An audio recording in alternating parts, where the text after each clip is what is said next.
Good morning again. This is Ed Klonowski. I'm the president of Charter Oak. I'm going to start this presentation over for those of you who are looking at this not in the room. My apologies to those of you in the room. I'll try to be concise.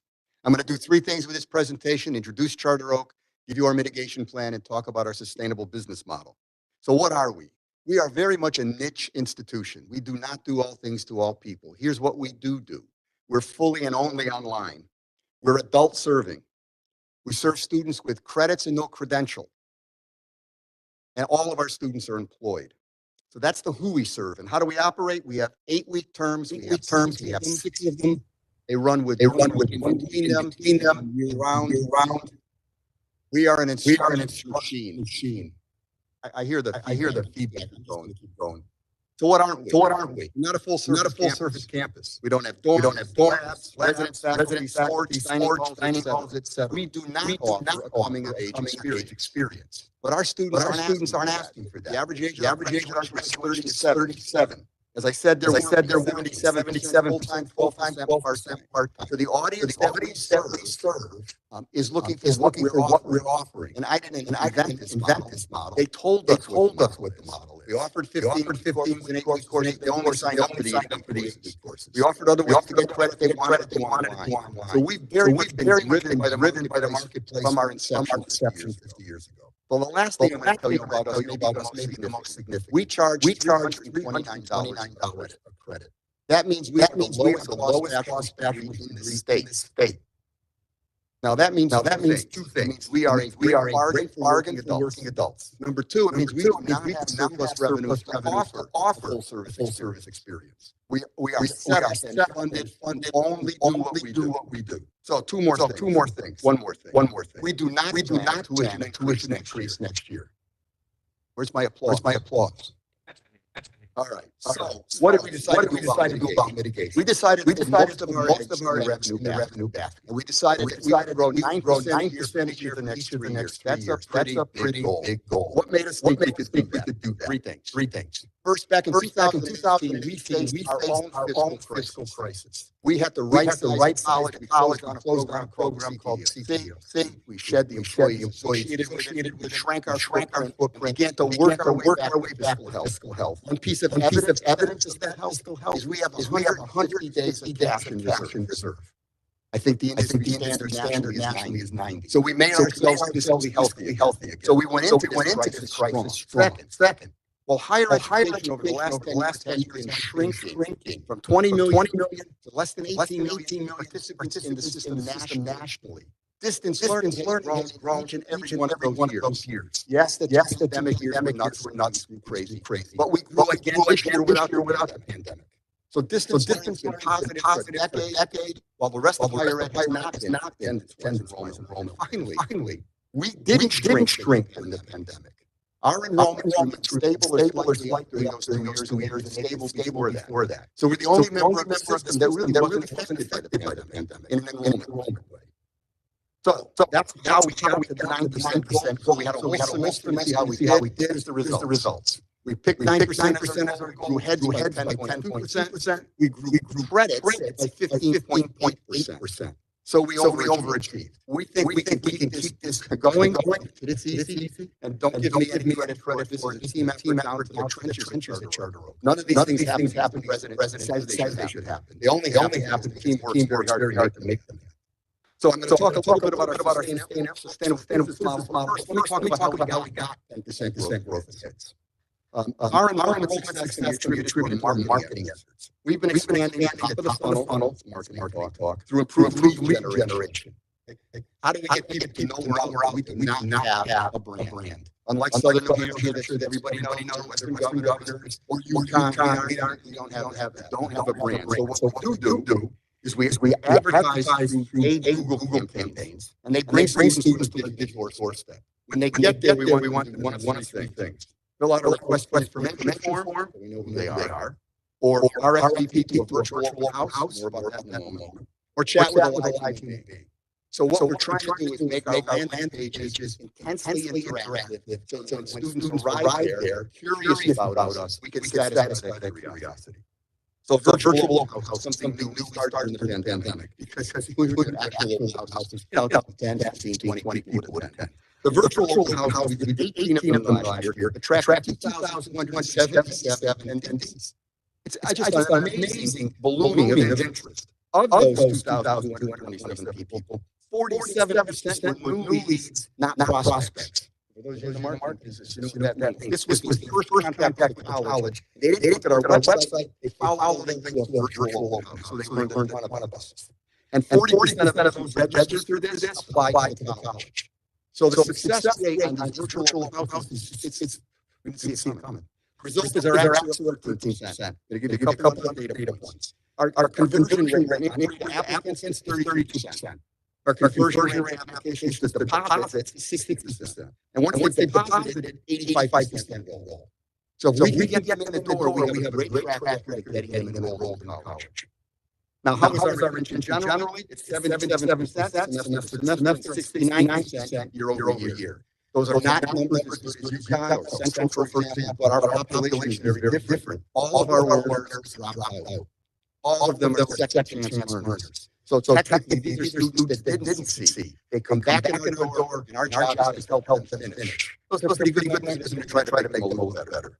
So what are our challenges? Three things, and they're simple to explain.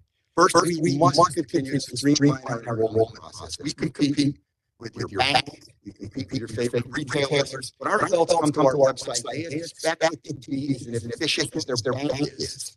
Now, we don't hit that standard. That's what we've got to get to. Because they do not walk in our front door. They do not talk to them. They come into our website, into these leads, they hit the site, and that site will tell them everything they need to know, and tell them in a couple of minutes. When they deal with us financially, you have to accept that money the way everybody else does. It's not easy. Second challenge. The university is marketing high schools. So for Western Area High School is a big depository of potential students. We don't have high school to market. That's not our audience. Our audience is working well. We need to market businesses. So we're launching a new campaign we call Career Test. The idea here is we're saying to employers, if you pay us $5,150, which just happens to be the IRS tax rate training people, if you pay us that for one person, you'll let that one person take as much learning charge as they can stuff in a year. We're negotiating with three large companies right now. We signed NDA, so I can't tell you more than that. This is our high school model. We can pull this off. And we're going to have businesses sending their employees. They like the finances of it. It means that the workers want to shell out the money. They ask the court for reimbursement back end. Again, people whose cash flow is low. That's a lot to ask. Now, working adults, your job comes first, family comes second. Their own education comes third. Financially speaking, in our house. And our last challenge, I'm going to repeat this later, is funding. Plus about $250,000 charter over a rollout program. All of our costs are up front. And we can afford about one a year. We should do it yearly. We limited it only by the fact that we don't have the resources to grow faster. Okay, next. Let's talk about the sustainable business model. I'm going to wrap it up. Three things. First, we pay our instructors first and taught, $230 a head. So our instructor costs map directly to our instructional need. That's why we're not paying a faculty. That's not how we operate. Second, course development. We build our courses with teams, structural science, subject matter expert, assessment person. We use a college template. So once our course is designed to be usable, so our courses are scalable. And finally, I want to talk a little bit about the tuition match program we began in 2018. We let every community college graduate in Connecticut. They come to Charter Oak and they're graduating. They can finish their bachelor's degree with us at the same price they pay at their local community college. So we flattened the costs for those students, so much so that if they're fully eligible, their bachelor's degree is free. We're pretty proud of that. All right, I'm going to stop at this point. Allow you guys to ask questions. There's a few more things I could have said, but time to share. So I'm here to need to ask you something. Regents, any questions for President Klonowski? Yes, sir.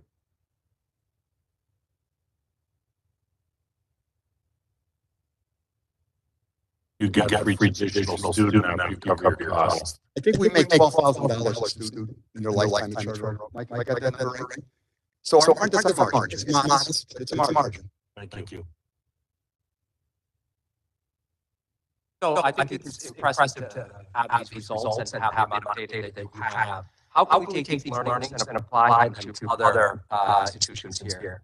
Well, what I was talking about, if I had more time, I think there's partnership opportunities with the other institutions with us. For example, we're working very hard to be CT State's transfer solution. We're not going around about this. We want to be the place that our CT college students go. We're not messing around. I mean, 24% of my student body are those community college graduates. So we're already all in on that. Now, on the other front, we've got a partnership we're working on Western and another one with Southern. I'll tell you about Southern one. Southern is a master's degree in social work. The front end cost of that, I think they have to hire six faculty to get that program sub-accredited. Wayne, correct me if I'm wrong. We have to hire 2 people to do our bachelor's in social work. I can't afford to do a master's in social work. But I'm going to have hundreds of students a year who need one. I want it to be Southern. But I'm asking Southern 2 things. First, you have to do your online program asynchronously. We don't have a choice. That's exactly what they need. Second, you've got to give my students handstanding. Explain that because I'm not sure everyone understands. Is handstanding? No, it's asynchronous. What asynchronous means in our classes, the work for each week is assigned at the beginning of the week, and it's due at some point in the week. There's almost no synchronous meeting face-to-face time. There's no scheduling difficulties for these working adults. You can do some things. You can talk to an individual student or 2. You have a work group. But the course proceeds 8 weeks at a time. That allows working adults to fit the course to their schedule, not our schedule. It's critical. All of the online monsters in America are all asynchronous. There are no big synchronous online programs. They don't scale. And scale is the magic button to the question you asked about margin. If you can scale and you can make money, we're not profitable. We're trying to get rich, but you can make enough money to continue to grow. If you don't scale, you don't grow. Remember, there's 2 problems on the growth front. We all know about the demographic problem. The bigger problem is the demand curve. High school students want to go to college. Almost 60% of our students are female. Where do boys go? Now, we can solve that problem, but we have to own up to it. It's real. Part of it is our fault. Anyway, that was the answer to that question. Anything else? I like doing this. Say what you want. Thank you. Thank you. Thank you. Let's go ahead to Eastern Connecticut State University. President Nelson Nunez. Before you go on to the next presentation, we're very different from Charter Oak. So that was a good introduction and a great presentation. Eastern Connecticut State University is of course Connecticut's only public liberal arts college. We're completely residential. Students live on campus. They love the atmosphere. They love being with each other. They're mostly all 18 to 22-year-old. They have a lot of support services at Eastern, clubs and organizations. We have over 125 clubs and organizations. They're engaged in the life of the university. And more importantly, they believe in 2 things. Number 1, issues of social justice. And they believe that the issues of sustainability have to be attended to by their generation. They're very motivated on these 2 fronts, and they work very hard with faculty all the time to create an atmosphere in Eastern that's not always just academic, but connects the classroom and the outer classroom experience. You know, because I've said it so many times in my presidency, U.S. News and World Report ranks Eastern number 1 in New England and the North, which goes all the way from Maryland to Canada and across Pennsylvania. They rank us number 16, which is no small feat for a small state university in Connecticut. We're very proud of all of these. And so the mantra for Eastern has been quality. The faculty is a quality faculty. They work their students on one-to-one. We get many students in medical school, all kinds of graduate schools, and also they have a really strong sense of undergraduate research because the faculty is so dedicated to working with their students day in and day out.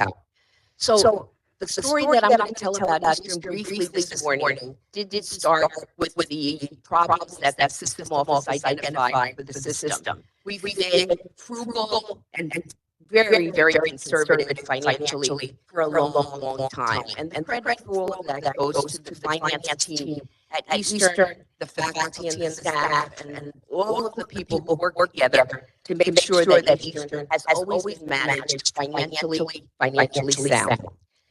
The first slide that's over, that's presented to you has been, can I have the next slide? Thank you. is about what we've done in the academic area. All of you have heard about the initiative from the system office, from the provost office, Provost Turi, on APP, which stands for Academic Program Planning. Well, our faculty has been doing academic program planning way before the system office asked us to do so. Our faculty has been seriously engaged in strengthening your majors and looking at their curriculum. I'm very proud to say this morning that 9 academic majors have been revised by the faculty, reducing the number of credits that will take to graduation. That's money in the bank for us. And so 9 out of the majors that we are working with is a lot, because this is a short period of time. We've been only working on this since 2018.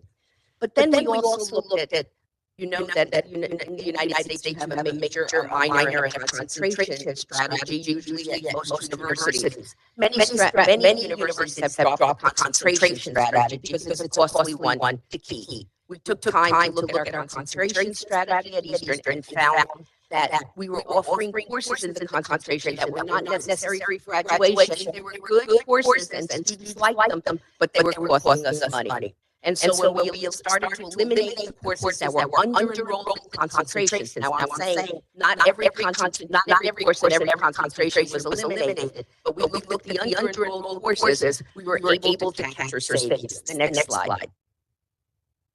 So the cost savings for us by eliminating those courses that were under-enrolled was almost $2 million in a very short period of time.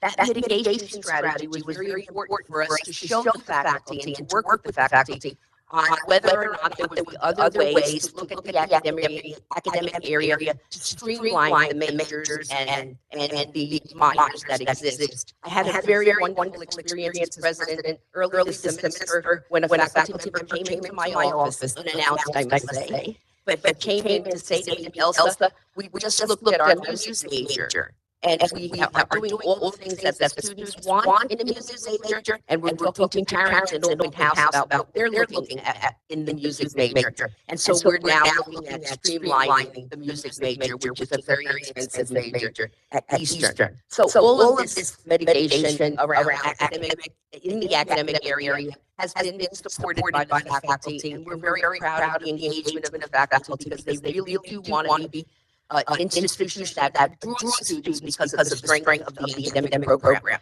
We consider our brand an excellent brand in the marketplace. We are seen as a very rigorous undergraduate institution. Our greatest competitor is UConn. Next slide, please. But we didn't just look at academic affairs. We also looked at non-academic areas. And this slide shows you that in the last few years, we had 403 staff positions, and we reduced them over time to 381. That's a reduction of 20 full-time staff members, and that's with attrition. Nobody was laid off or fired.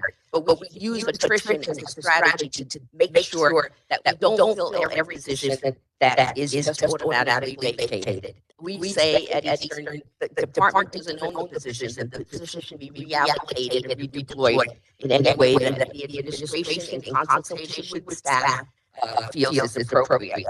Management confidential. We felt that it was very important for signal to the community that it wasn't just the academic area, it wasn't just non-academic positions that were being targeted, but we looked at management confidential. I'm proud to tell you this morning that we had at one time 31 management confidential positions. Today we have 23. Among those is my executive assistant. I work without executive assistant. All my work is distributed among 3 people who are fantastic. It is a problem at times, but it is a signal to everybody. If you're going to make a sacrifice, the president's going to make a sacrifice as well. So that reduction in management confidential positions has been a mitigation strategy at Eastern. We then said we have to look at new revenue sources, not an easy thing to do when you're a residential liberal arts college, primarily undergraduate. So we looked at online master's program. And I must say it was embarrassing to see what little offering we had in master's programs. We have excellent faculty, doing the work, but we just were not maximizing the opportunities that we had for online. So we have partnered with BIS, and BIS has provided a platform for us, marketing, and also the training for the faculty. We believe that in 25, we will have $5 million revenue source from this. And in 26, we'll have $7 million. These numbers have been confirmed by other institutions that have had partnerships with this. We can talk about Turner Road offline if you like, and why the provost is so interested in working on two fronts with our faculty at Eastern and the other state universities, and that is number one, the collective bargaining agreement, and number two, a cultural shift at the system level. The second program I want to talk about is the nursing program. No cost to Eastern. I always refused to have a nursing program, too expensive, I said. And guess what? The state came up with money with a nursing program that we desperately needed, that would fund physicians. The hospital came out with space. They renovated the space for the simulation labs. I didn't have to pay for that. And a donor came up with scholarship money for all the new nurses that will be coming, all the students who want to be nurses who will be coming in. So we projected 25, that'll be a $4 million increase in revenue, and 26, $8 million increase in revenue. Retention, it has been very significant. It has been a very significant focus at Eastern, and that's what, can I have the next slide, please? Thank you. And that's why these numbers look so great. These are competitive numbers presented private institutions. Most public institutions don't get these numbers. Retention. Each student is worth $27,000 to Eastern. That's all in with tuition fees and, of course, covering dormitory fees. We believe that retention has been a mitigation strategy for us for a long time, and it will continue to be in the future. So you say, oh, it's like cut. You've done all these things. Has it adversely affected the student? Well, the next slide, please. The truth is that in 24, the board requires us to put 15% of the revenue draw back into financial aid for students. At Eastern, we put 34% in 24 back into financial aid. So we go from 3.3 million to $7.5 million in 24 in the increase in tuition, in financial aid to supplement their tuition costs. So retention does have a direct, is affected directly by the financial aid that we give the students, and we learn that we must invest in the students' financial aid packages. So if you look at our reserves, next slide, please. There's a story to tell. They were negative when I became president at 3.7 billion. Today, this little institution called Eastern Connecticut State University makes $42 million in reserves. If we needed it, we could use it. We're not going to use it in 24 or 25. So the end of the story is that in 24, we will have a $2 million surplus. Next slide, please. We'll have a $2 million surplus, and in 25, we'll break even. We believe the break even is a conservative prediction or projection, and that we will probably do better than that, because this is the way we do business at Eastern. We're very conservative, and watch every dollar. We're saying we'll at least break even in 25. Thank you. Yes, I'll take questions.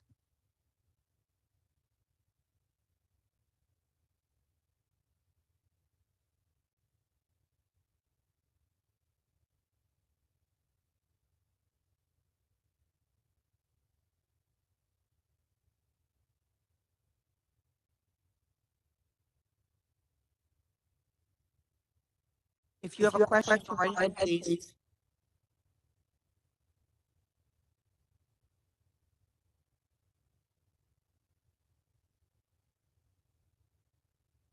Yes.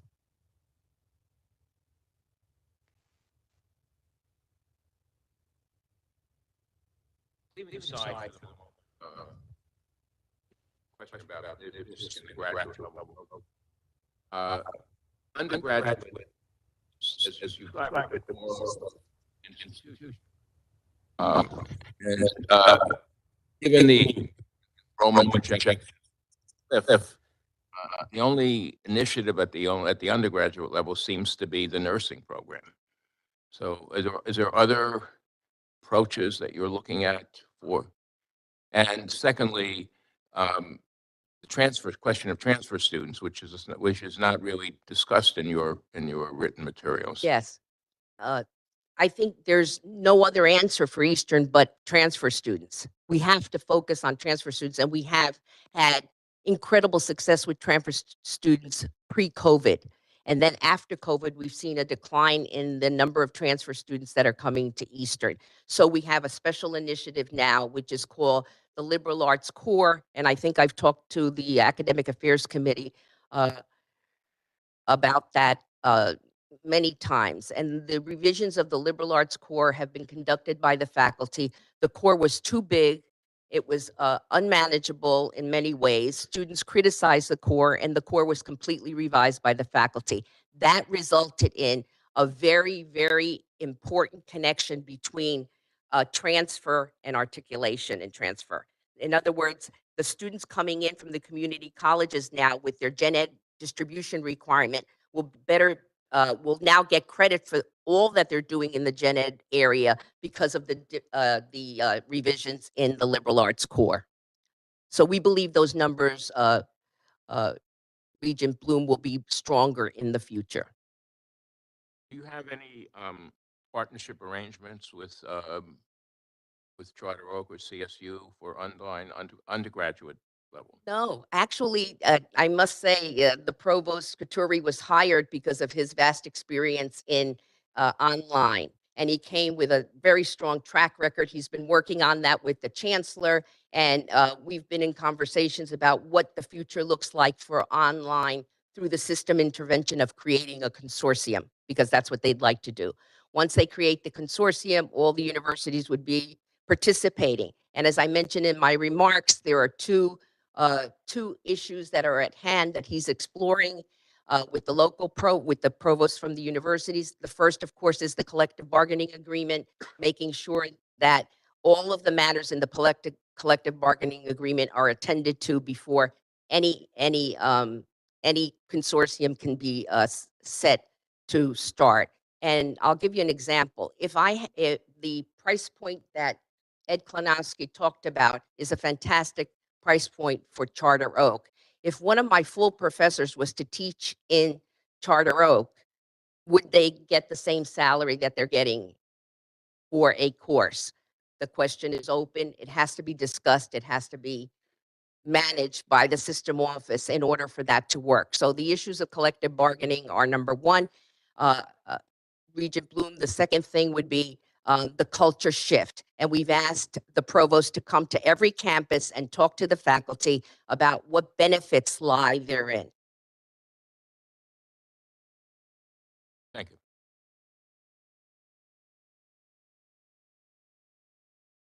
Professor Blitz?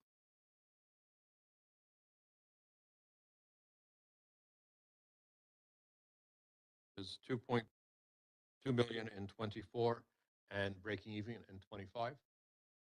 But when I look at the handout that we got on page 3, now these are the figures from the June 21st Board of Regents meeting. Those numbers are different. And so the question that I have to you is, do we need to update this document to the more recent numbers, which apparently are more accurate? Professor Blitz, the numbers she's showing are what she's projecting at the end of the mitigation. But thank you very much. Thank you, President Nunez. Next up is CT State. Further slides. President John Maduco.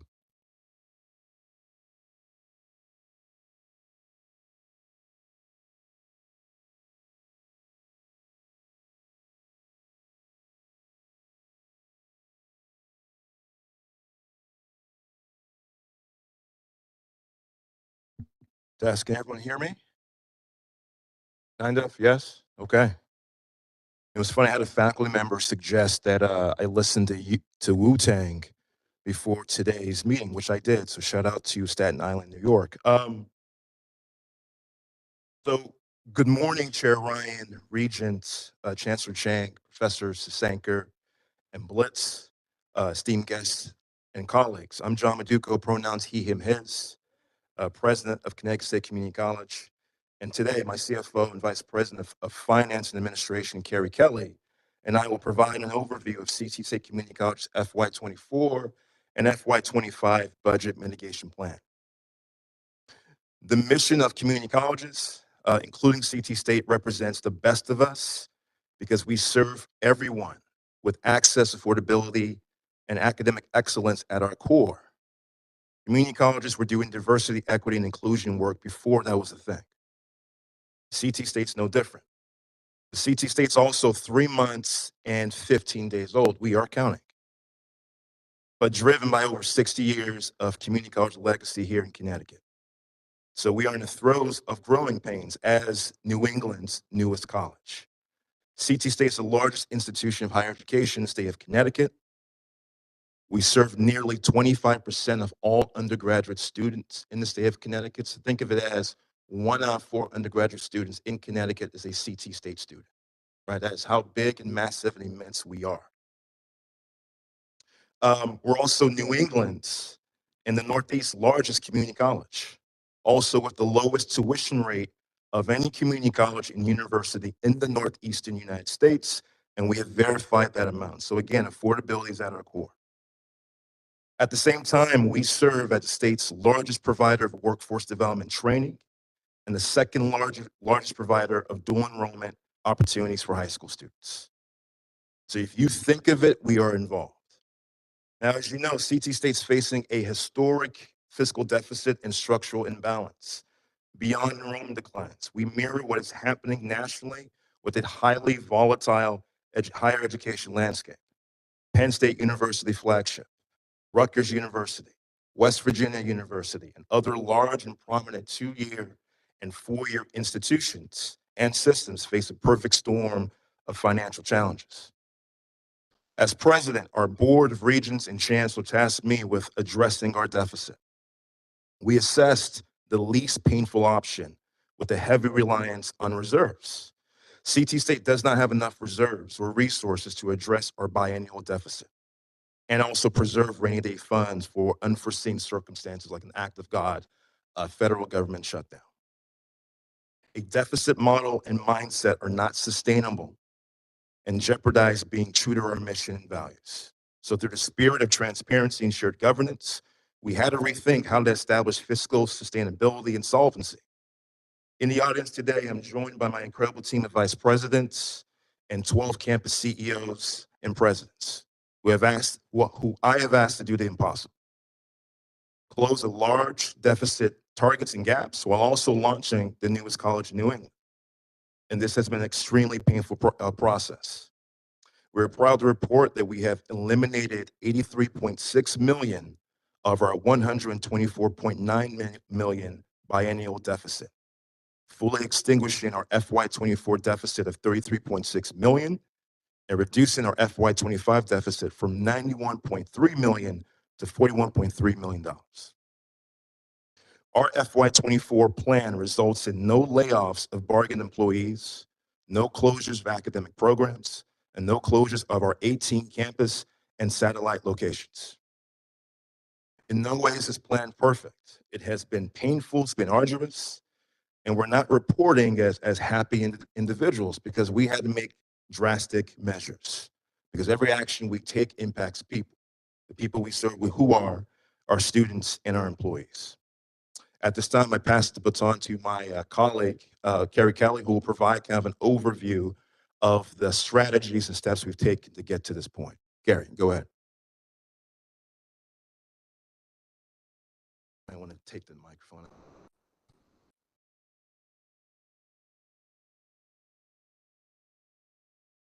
Good morning. My name is Carrie Kelly. I'm the Vice President of Finance and Administration, the Chief Financial Officer for CT State. As President Maduka was saying, we face a biennial deficit of nearly $125 million, and this reflects our structural imbalance, meaning our costs increase faster than our, can you advance the slide, please? Our costs increase faster than our revenues. We've had revenue deterioration because of declining enrollments and expiration of one-time funding and challenges in the way fringe benefits are funded. As you can see here, we face a current year deficit of $33.6 million and an FY25 deficit of 91.3. Next slide.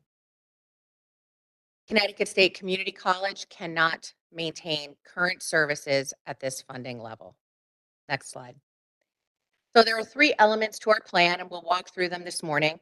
The first is deficit mitigation. The second is a technical re-estimation, and the third is the use of reserves. Next slide. So you can see here the breakdown of how we've addressed the forecast deficit in each of the fiscal years. The first year deficit of $33.6 million is fully extinguished by using $2.5 million in technical reestimates, $24 million in deficit mitigation, and the anticipated use of $7.1 million in reserves. In FY25, we're able to resolve 55% of the forecast deficit of 91 million, reducing it down to $41.3 million. As you can see, this plan annualizes out with an increased reliance on reserves of $15 million in the second year, greater technical reestimates, and the annualization of our deficit mitigation plan, which we'll talk a little bit more about. Next slide. So as President Manduco mentioned, our FY24 plan is notable for what it excludes. There are no layoffs of bargained employees. There are no campus or location closures and no academic program closures. Next slide. So let's talk about deficit mitigation. The process at CT State began last October and remains ongoing. It started by identifying the priorities and areas of continued investment. They are teaching and learning, student support services, diversity, equity, inclusion, and belonging principles, campus and public safety, physical plant and technological infrastructure. We are committed to being transparent and inclusive and upholding our principles of shared governance. And all of our work has been evaluated through the four lenses of how does it impact our students, our employees, our mission, and our equity. Next slide. The FY24 plan achieves $24 million of savings, or 5% of our expenditures, and 80% of this comes from personnel and fringe benefits, 18% from other expenses, and 2% from revenue. For FY25, we are confident that the same levels can be achieved, plus an additional $3 million in savings in part-time lecturers with an anticipated total savings of $27 million. Next slide, please. We recognize that each part of CT State needs to be part of the solution, and so each campus was given varying targets that were based on how much expenditure for each campus and the amount of discretionary funding that they have. So you can see that CT State in New Britain, the college office, achieved $4.6 million of saving, or 19% of the plan. And at the other end of the continuum, Northwestern Community College achieved $390,000, or 2% of the plan. This recognizes the unique nature of each campus and reflects the priorities of each campus. Next slide. So as I mentioned before, $19.3 million of our plan for deficit mitigation is achieved in personnel and fringe benefits in FY24, and that annualizes to 22.5 in FY25. This really aligns and mirrors where our funding comes from. Again, there are no layoffs of bargained employees in this plan, and teaching and learning and student support services are strategic priorities that need to be preserved. Although we're making significant reductions in personnel expenditures, it's really important to emphasize that CT State is still open, is still hiring, and is still filling critical vacancies. If you look at our website this morning, there are over 50 positions that are in active recruitment, 2 full-time faculty positions in assistant nursing professors, 18 part-time credit and non-credit positions, 19 full-time staff, of which 16 are bargained in a variety of areas, including welding, academic associate, IT, director of library at Housatonic, and health career advisors at Norwalk, as well as 11 part-time positions that are still in recruitment. Next slide.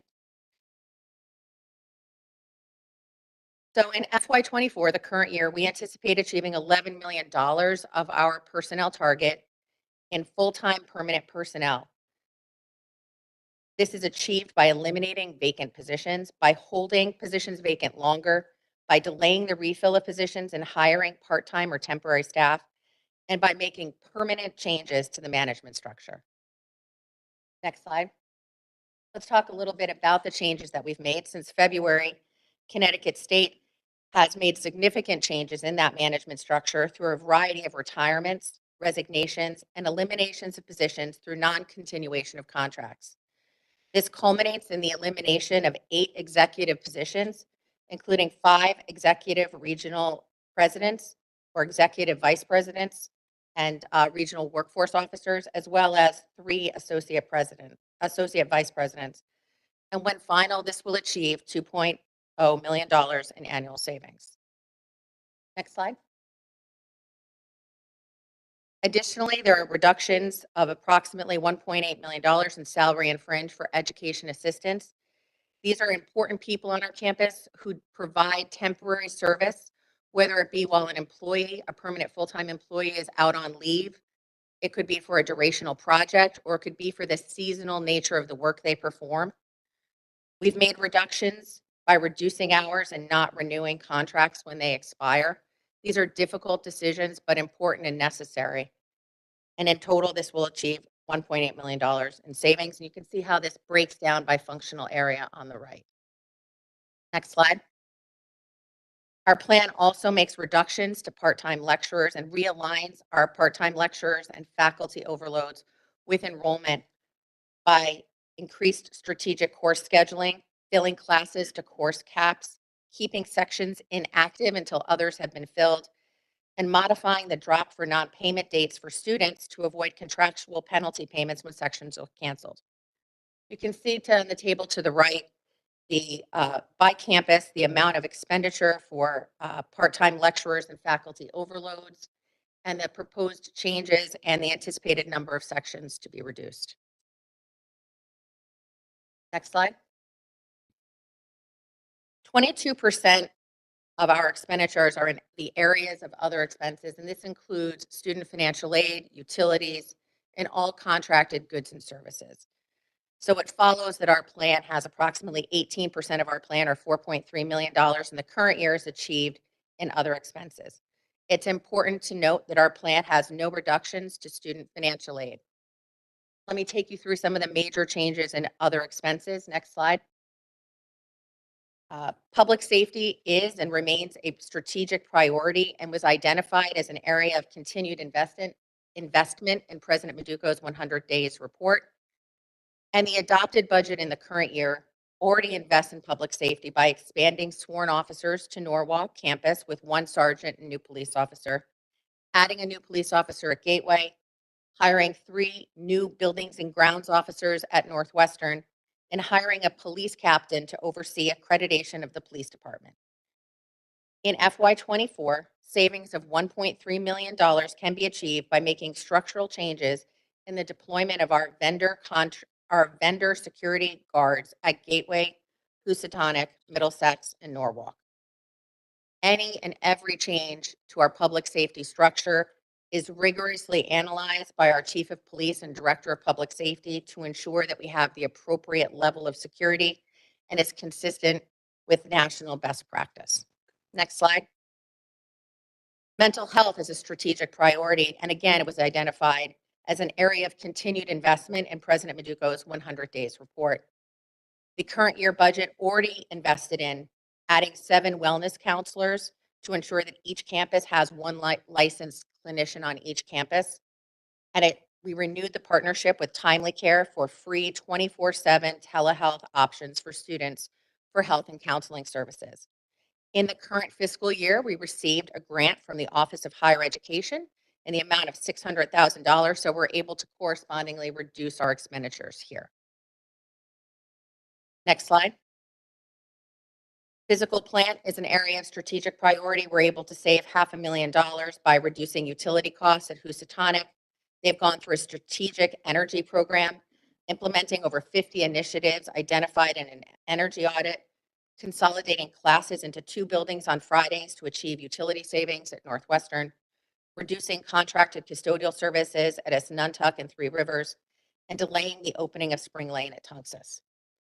Additionally, enrollment services, we anticipate a savings of $250,000 by managing and changing the way we engage with vendor call center support and chat functions and how they're deployed. Next slide. Okay, so I think they'll catch up. So dual enrollment is a key strategy to stabilizing the college's enrollments, and it's critical to our mission. Most of the engagements we have for dual enrollment are not self-sustaining and need a significant subsidy from CT State to operate. In FY24, Norwalk has been able to negotiate a tuition payment from the local school district for the P-TECH program, and correspondingly, there's a $200,000 reduction there. And finally, I want to talk a little bit about cafeterias. They're more than just a place for nutritious meals. They're places for students to gather, and they provide vibrancy and build community. We're able to achieve $100,000 in savings through a competitive rebidding process and renegotiation with vendors and reducing the subsidies we have to provide to operate. Next slide. CT State's deficit mitigation plan does not rely on unrealistic revenue assumptions. Rather, the FY24 increase of revenue of nearly $475,000 happens by selling surplus manufacturing equipment, increasing facility rental income, increasing continuing education revenues that have already been realized at 2 campuses as they've exceeded their budget already, and recognizing some bookstore commissions that were omitted from the budget. Next slide. So as I said before, we're evaluating all of these things to better understand how they impact our students, employees, mission, and our equity principles.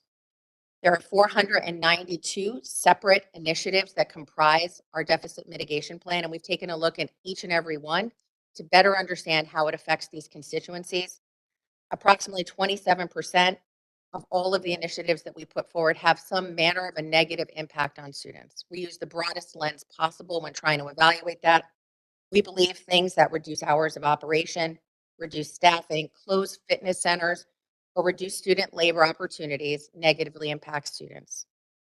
Of the 492 initiatives, 40% negatively impact employees by reducing temporary EA positions, keeping positions vacant longer, and reducing part-time lecturers. We believe about 4% of our initiatives negatively impact our mission by having reduced staffing in critical areas. And we've evaluated and determined that none of the initiatives negatively impact our equity principles. Next slide.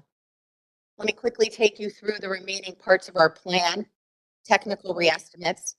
This results, next slide, please. This results in a net improvement of about $2.4 million in the current year and $8 million in the upcoming fiscal year. There are a number of offsetting things on the revenue side that worsen the situation by $4 million.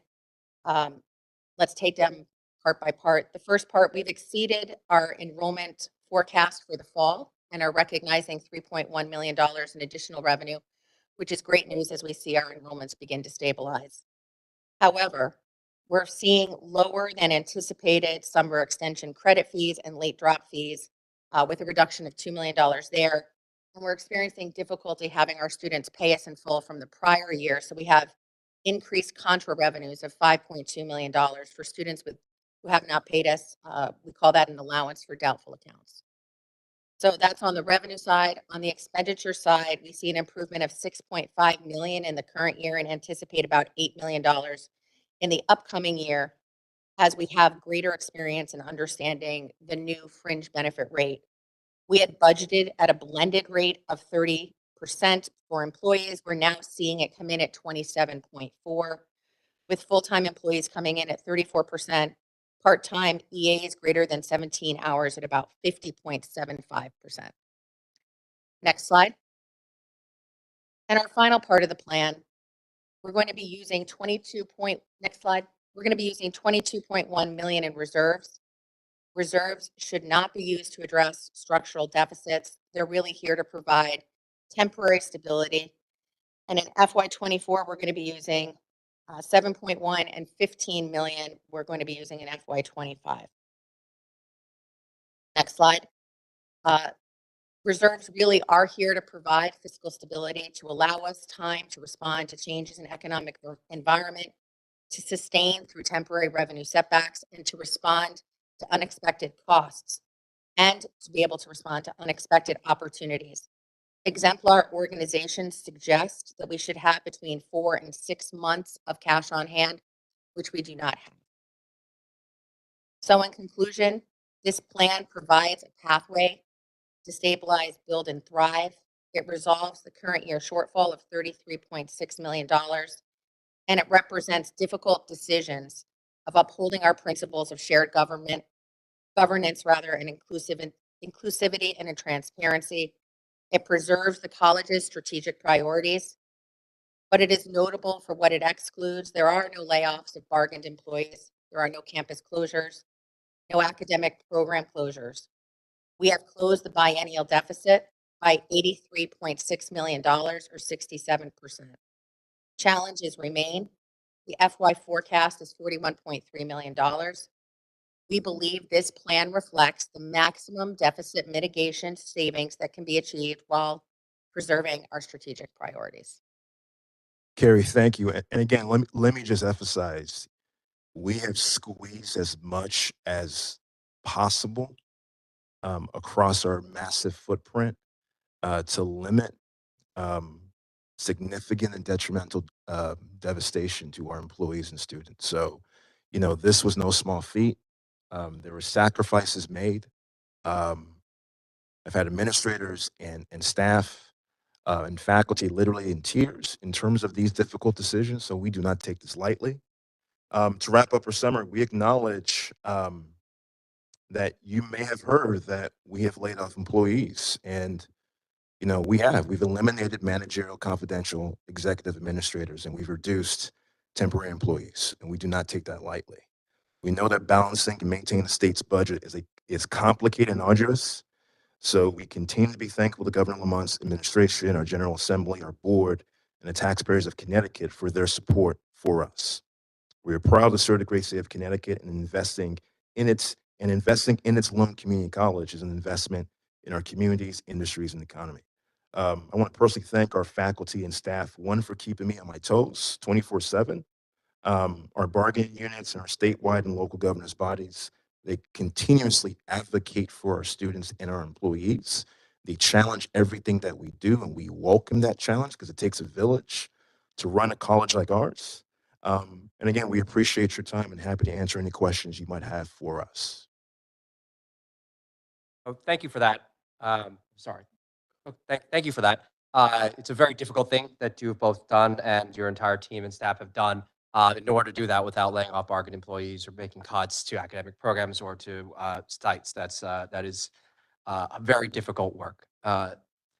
So I have two things to touch on. So one is enrollment, right? So that's an ongoing challenge.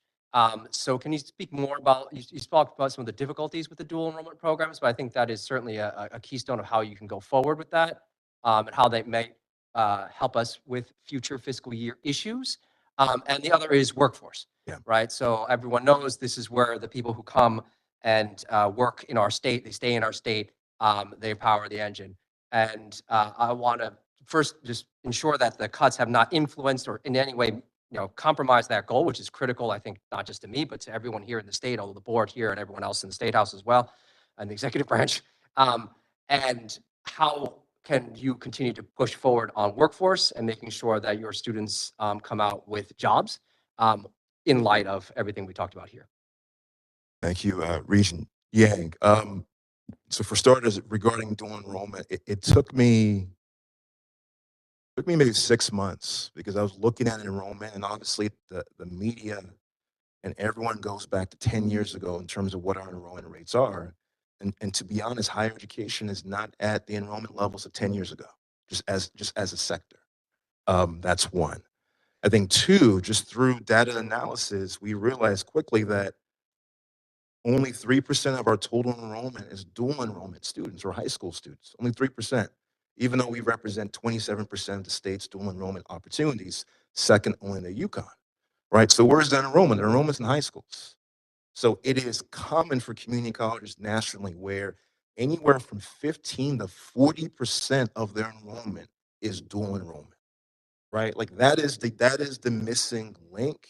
That is the game changer for us. And there's no one else in the state of Connecticut, I believe, that can lead dual enrollment expansion other than CT State Community College, right? So that's a huge, huge opportunity for us, but it has to be funded, right? So other states, they fund dual enrollment opportunities, right? Someone has to pay for it.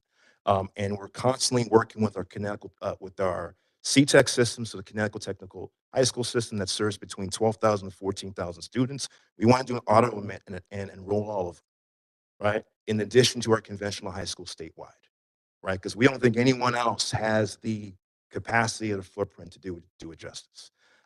You mentioned workforce development, and we're huge proponents of workforce development. Like I mentioned earlier, we're the biggest supplier of workforce development training statewide. But workforce development is costly. It is a small fortune, right, to operate and sustain a manufacturing program, right, to operate a nursing program, right? I mentioned earlier, we have the most affordable tuition rate in the Northeastern United States, public or private. I dare anyone to find another institution more affordable than us, but someone has to pay for it. We are heavily subsidized. We were at Electric Boat last week, General Dynamic Electric Boat in Groton, Connecticut, and they were ecstatic that we were there, right? That we are the leaders of manufacturing training in the state of Connecticut. But even Electric Boat mentioned, faster is not better. They're like, it takes time, right, for quality and high stakes. So we are stuck in the middle where people want faster, right? But you talk to our faculties about qualities, about competencies, about learning outcomes. So we are doing our best to meet the shortages, right? But that involves an investment, and tuition and fees do not cover the overall cost of manufacturing and workforce development. They never have, right? Now, if we increase our tuition, sure, we can cover those costs. It goes against our mission of being affordable and about access, right? So that's been the tug of war going on, but we're going to be continuing to work with our industry partners and the legislator to do good work for this state. Thank you. Thank you. Oh, did you want to go, Colleen? Go ahead. I have a question. It's Regent James remotely. Question and a comment. As you consider, I applaud your efforts on the workforce piece, particularly in it, and encourage you to expand the partnership opportunities and the explorations that you're doing. That we know that the P-TECH program at Norwalk Community College with IBM has been a proven success model, and happy to see that you are doing more of that. If there is a way for us to facilitate those types of conversations, particularly with the new employers that are coming into the state of Connecticut, and I think that's a joint effort between the business community, the legislative community, as well as the educational community. That would be, I think, another additional support to the revenue issue that we are talking about.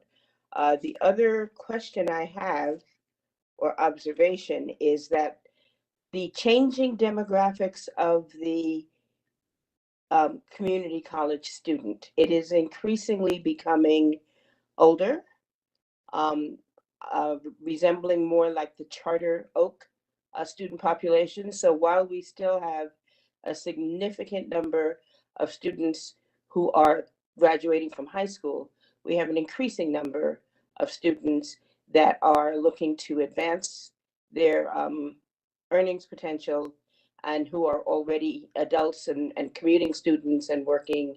So how is that figuring into your thoughts in terms of all of the strategies? Yes, thank you, Regent James. So regarding non-traditional students, it's really important to recognize, about 75%, if not more, maybe 70% of our students are part-time, and they're part-time because they're working, right? They're police officers, they're line workers, they're parents, et cetera. It takes them longer to graduate. I think, two, many of our students have life dynamics, right? Kids with disabilities, right? Non-negotiable conversations in your household. You got to drop off the kids at the bus stop before you go to work. That is my household, or I am divorced, right? That's my life, right? Those are our students, right? And recognizing that a family sustaining career has to be the end goal. So we hear a lot of, well, put these students into entry level jobs. Now, how do you pay your bills in Connecticut? How? Right? The issues of our students are American issues in terms of affordability and access, right? So we have a responsibility to advocate for our students first, then obviously industry and everything else. So Regent James, we're thinking about that piece. We're recognizing that we need more support for wraparound services, right? We have to have alternative delivery mechanisms in terms of our services and offerings, but that only happens in partnership through shared governance and with our faculty, who they themselves see our students in the front lines and what they're going through. So we're thinking about that. We've seen an explosion, a double-digit gain in readmit students, many of which are non-traditional students, right? So again, we're seeing the leveling off and the stabilization of more enrollment opportunities, but there's so much work that has to be done as it relates to our students who are military and veterans and parents and employed and disabled and beyond, right? So again, we have a heavy lift because CT State Community College, we don't turn people away. I respect my four-year colleagues, but they get to be selective. They get to choose who they want to serve. We don't, right? And we own that we own that mission, right? But that requires an investment, not only in us, but directly into them.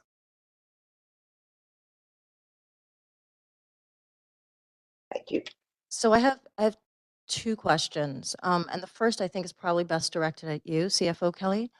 When I'm looking at these numbers, and I don't fully understand them, but it seems to me that the net cost of fringe for the community college is double its highest point, not only in the past 5 years, but in the past 15 years. And that represents a significant, if that's true, a significant reduction in state support for our community college. Is that number right? I think it's something like 47 million this year. It was 23 odd million in 2019. I don't think anything has ever been higher. Let me see. Am I on here?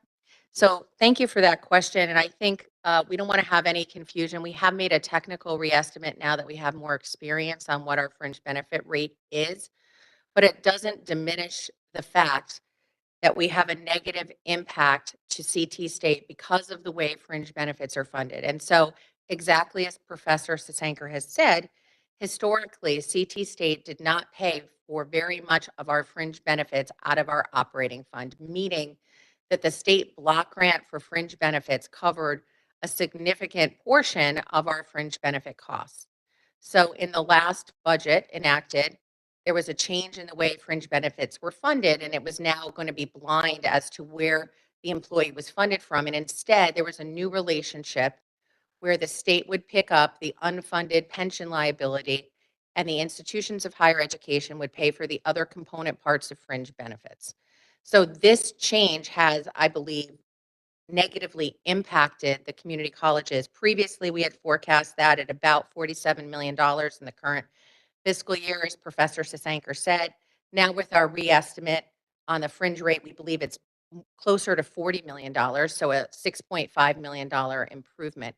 But again, this is a contributing factor as to why CT State continues to have structural fiscal imbalance, and it exacerbates our underlying challenges.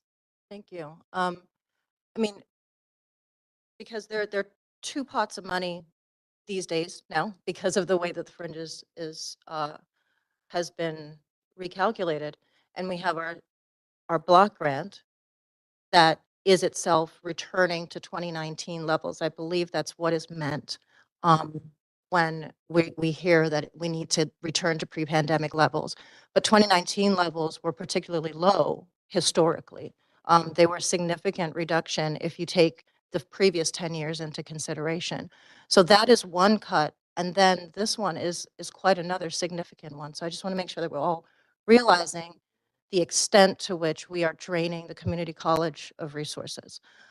The second thing, I think, may be more directed towards the board and the public and whoever else, because what I'm hearing here is not your vision for the community college, Dr. Maduko. I'm hearing our coping mechanisms. So I kind of want to talk about what we're coping with. Um, so when we say no layoffs, and I think you've kind of addressed this also, President Maduko, um, no layoffs of full-time permanent staff. But the workforce of our community college is 75% short-term contingent workers with no benefits. That's who we employ. So because of the reductions that I just mentioned, like in 2019, we were at a decade-long record low. Those short-term workers staff the essential functions of our colleges. They are not ancillary. They are in every office performing essential functions. You lay off one EA because their contract expires at the end of the year. That's not a layoff, but it's a layoff. It's easy, but it's not, but it's not, the consequences aren't easy. So what we're talking about here, because I think we're also we are taking for granted a 5% tuition increase, right, going forward. We are actually describing conditions where we are offering significantly less to students for more money. And the students that we are talking about is the student population that's the most economically disadvantaged, most likely to come from racially segregated high schools. And college is historically expensive in other places if we're not talking about public higher ed. And our students are a unique set of students who need the community college as a bridge to college very often, to bachelor's degrees and further very often, and to other workforce, et cetera, right? It's more and more necessary to an actual sustainable life, these, family sustaining careers. So, when we know that the equity principles have not, in that slide, right? Maybe internally, we are thinking very carefully about how to abide within certain principles of equity. But in terms of the state has chosen as its sacrificial lamb for the sake of the state budget, the most vulnerable people who are to build our future, right? In order to compensate for our failures in the past, to pay our debts to past workers. So while, as far as the board is concerned, the aspect of equity that we talk about is the structural aspects of what institutions do and to what extent they exhibit justice. And this is so far from that. And I understand, again, we did not put ourselves in this position. But, when we were proposing the consolidation of the community college in 2017, after 10 years of cuts, and the assumption was to be that we needed to extract more savings from the community college, not a single question was asked about that premise, that assumption, and now here we are. So I just want to make sure, request that when we are talking about the amount of money that we need, I understand that it's possible to cut to the extent that you have described here, but I don't think that it is advisable or even ethical to cut to that level. And I would like to hope that we can ask the state for more than you've recommended. And I hope that the board recommends that also. Thank you.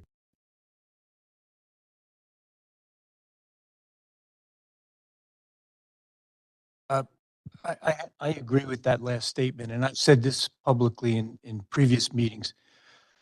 I hope that this process will demonstrate to the state government, governor's office, OPM, and the state legislature that we are taking this process seriously. We're trying to use taxpayers' money responsibly, but that the decision they made, particularly for FY25, didn't relate to reality in terms of what's necessary to serve our students and to work towards the future prosperity and well-being of the state of Connecticut. I do have a quick question. Yes. The chart that you shared with us shows no revenue increase based on new enrollments in either FY24 or 25. Yeah. I'm like Regent Yang, really excited about some of the new initiatives, like the dual enrollment, expensive though it may be, like the workforce, the Career Connect, like Complete Connecticut, Yeah. The nursing Yeah. introduction to new. When will we start to see enrollment increases as a result of those new initiatives? Yeah, absolutely. So we project that FY26 will begin to see an uptick in our enrollment, right? For everyone's knowledge, Connecticut, second only to the state of Arizona, took the highest level of enrollment declines for community colleges in the country, right? So it was significant. So crawling back from what we lost is a huge effort. Now, what we've put into our budget mitigation plans is conservative because we don't want to put inflated, right, or theoretical projections in there, and then we're hiring to those projections. So we want to overshoot everything we put in here, but we have to be conservative because I think it's been mentioned by Professor Blitz and Sasenker and others that, well, in the past, it was guaranteed, it was save money. In the past, there was double-digit enrollment gains, and I think that led to some of the headaches we're seeing today. So we're trying to be reasonable and conservative, but also, despite what's in the plan, we're being aggressive in terms of a lot of initiatives in terms of nursing expansion, workforce expansion, dual enrollment expansion to really kind of help buffer and increase our enrollment. Yeah.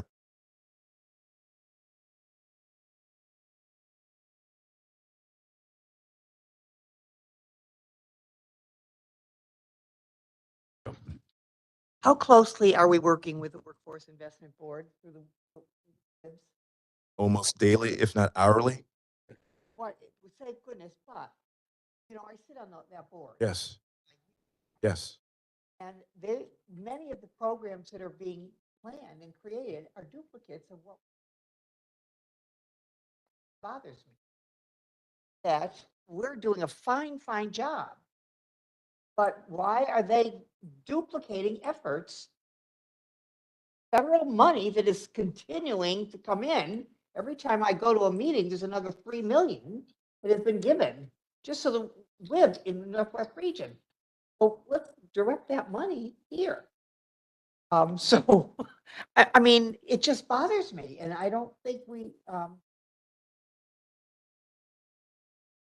Yeah. 5 of them in the state. Yes. So, Yes. Yes. no, but we just have. Great. Very much. Thank you, Dr. Maduko. One more question. I'm sorry. Rich? Regent Balducci, did you have a question?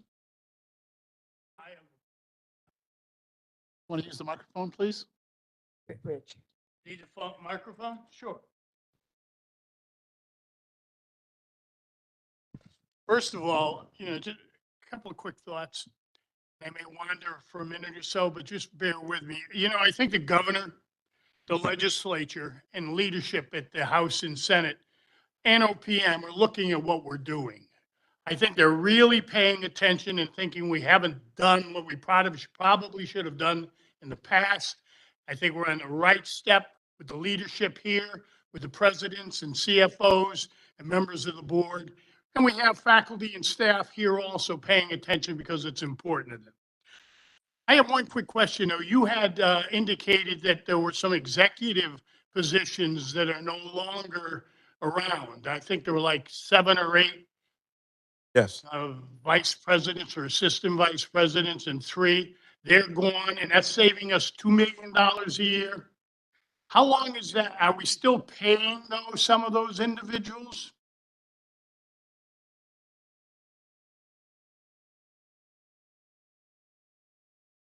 Chair Balducci, yes. I want to be cautious as we talk about it.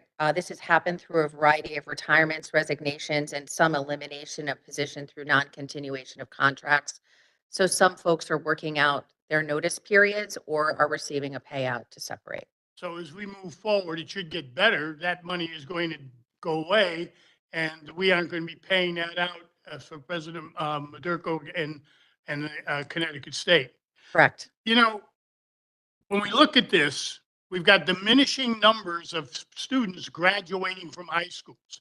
It's just the way it is. It isn't what it was 10 years ago. It's diminished, which means then that we have fewer students that are going to be applying for admission to our colleges and to our universities, which means diminishing dollars. And that's where it's at. That's where the dollars really are at.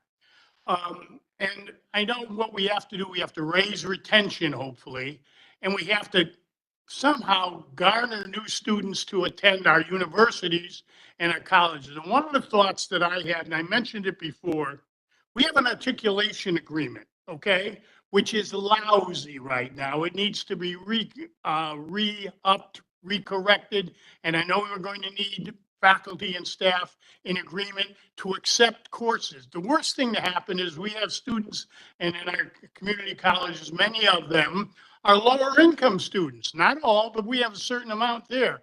And they have taken 12 or 15 credits and now want to transfer to one of our universities, and they want to apply those 15 credits, and they find out 6 are acceptable and the rest go by the board. That's crazy. You talk about retention, you talk about growth in our university system. It doesn't happen that way. And one of the things I say to you, John, President Newell, is that, you know, we have to really go over and redo that articulation agreement. And I don't mean in 26 or 27. I mean ASAP, as soon as we can. And I'm not putting a burden on you, but I think in the long run, it's going to be helpful for us as we go forward to attract students, paying and non-paying students at the college level, who will then move on to our universities, Central, Southern, Eastern, and Western. We've got the best universities around and the best price. It's a steal for what they end up paying right now. Absolutely. And I think it's something where we have professors and instructors that are outstanding and staff that supports everybody. And I think that's where we have to go. And I think that is something we have to move into. Correcting this articulation agreement, which will bring in students to our community colleges, which will even better bring students to our university system. And people will say, you know, this is for a bang for the buck. You can't beat what we do in this system. Great. You just can't do it. I think that's pretty much, the only other thing I had was more online. I wonder if there's any direction that we're going to take with more online studies at the universities, not so much at the community college, but at the universities, to help move students along who may need a course that's really only offered at Southern, but I'm at Central. But is there an online course I can take to help me move forward with my graduate degree? You know, that type of thing. For that, I'll just keep quiet, but I just thought that was. Thank you. I Okay. think it's important we move in that direction. Regent Bloom? You'll need this. Oh, I'm sorry. Thank you. We can make it quick, please. Yes, I'm We've going to got make it very quick. some- And thank you. I think I want to thank the Dr. Meduco, and I think the report was very comprehensive and very thorough. I want to ask the converse, following up on what Regent Balducci says. One of the things ASA has talked about is seamless transfer of students within the system. Yes. And I don't want to put you on the spot, but this is from down up. So it's not, I would like to think about which of the university, where you found the most cooperation in moving students. You don't have to answer this here because it's an incriminating question, but you know, obviously this has been a process that's not completed, and I assume this is something that we have talked about with ASA. It is, I think, a very attractive point Regent Balducci made, very attractive to say to a student, if you start here, you can go with all your credits to one of our universities without having to pay again, without having to take the course again, etc. Yeah. So I think that needs to be a priority Yes. on your end and a priority at the other end, which we will try, I hope, to encourage. Agreed. Thank you. I'm sorry, Professor. I really am. Dr. Meduco, thank you so much. Thank you, sir. Thank you. Thank you. Next up is Western Connecticut State University, President Manohar Singh.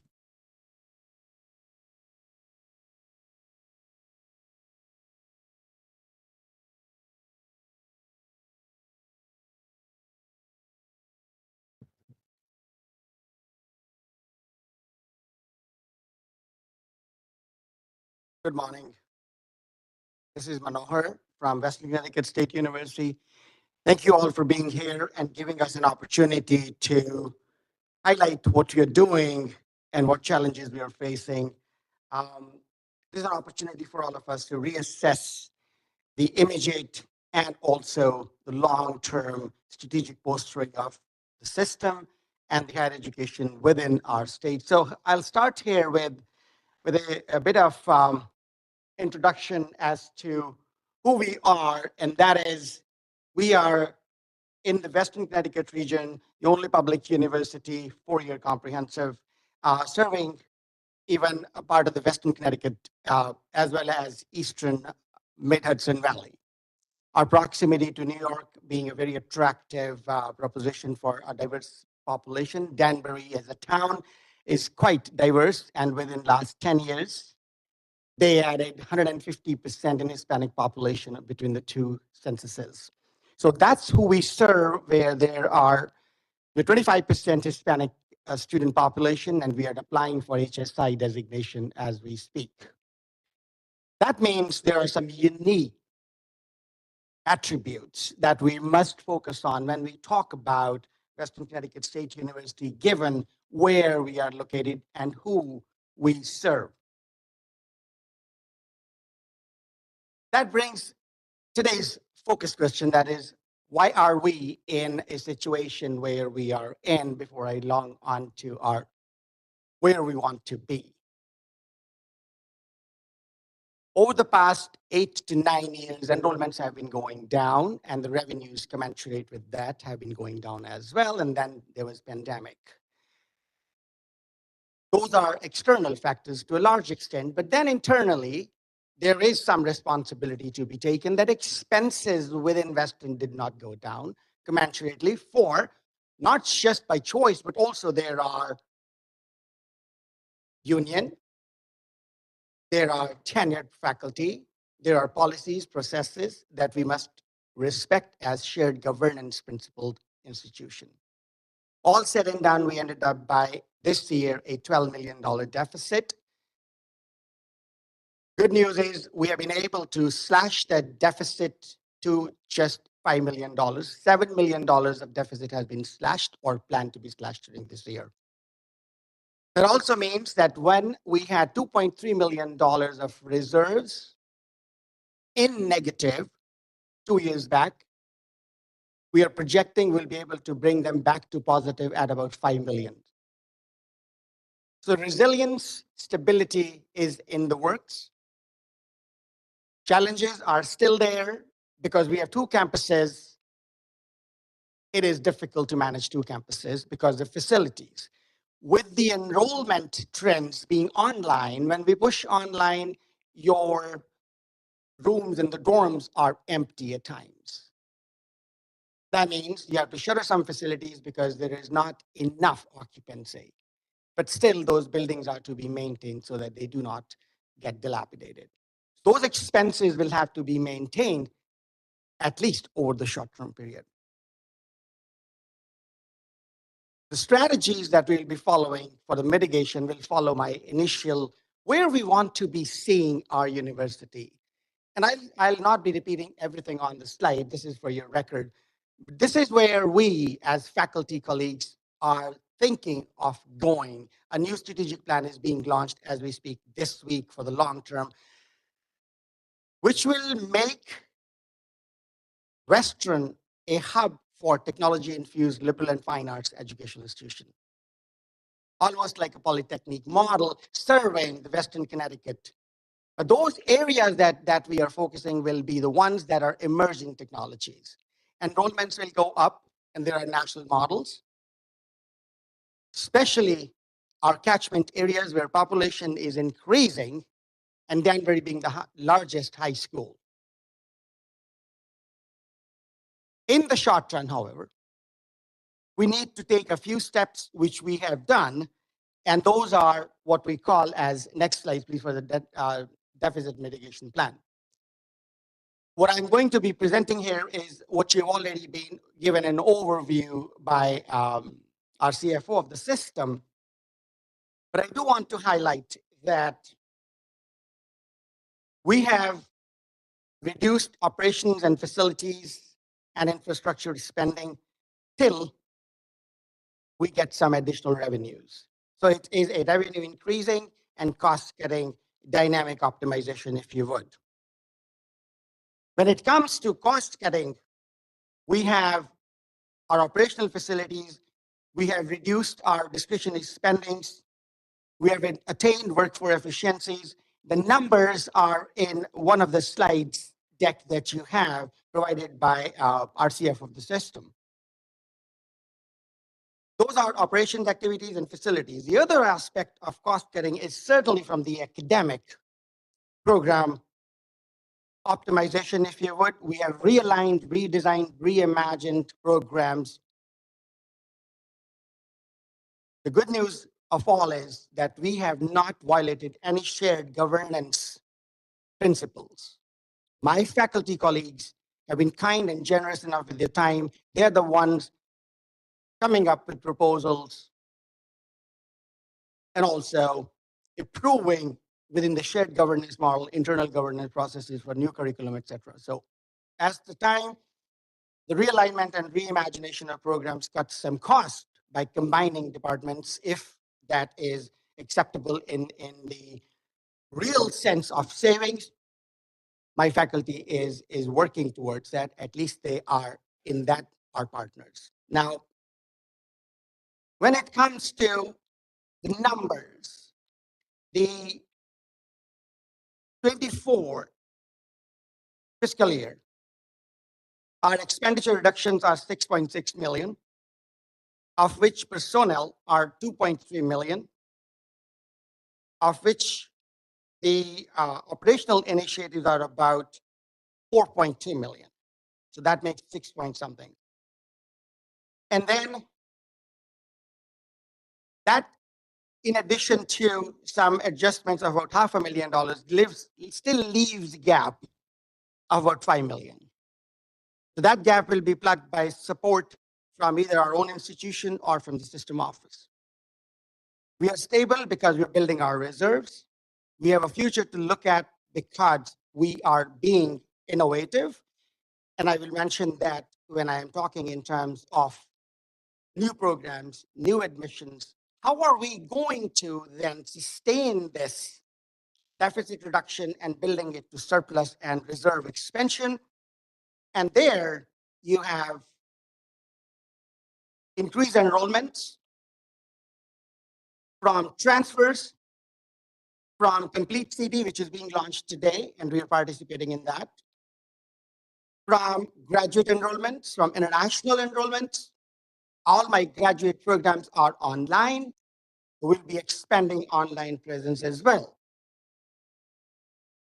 Coming back to non-degree programs, those generate non-tuition alternative revenues. Financial sustainability would require us to look innovatively at non-traditional revenues and non-traditional students. And that's where we already have those initiatives that are targeting stop-outs and adult learners. Going back to long-term, those strategies will now be building at the short term, but will be expanded in the long term. And that means not only we are looking at numbers and students as bodies, but we're looking at what our mission is, and that is your mission of serving your community, given where we are in Danbury. We're also looking at, in our long-term strategic plan, that we look at our diverse populations. And one of our visions that we are seeing here for our Western community is very much a big focus on inclusivity and accessibility. That means our population also requires, given the population mix, an additional retention focus. We have started a first-year experience model. We have started additional financial aid. 1.2 million were diverted from my operating expenses to financial aid. We also have new advising model to offer wraparound services, retention, recruitment, new programs, and innovation in delivery modes, in addition to our partnerships with our corporate and state agencies for workforce development, given that they are going to be in technology-infused, technology-intensive job markets. That's where we are going to be headed to.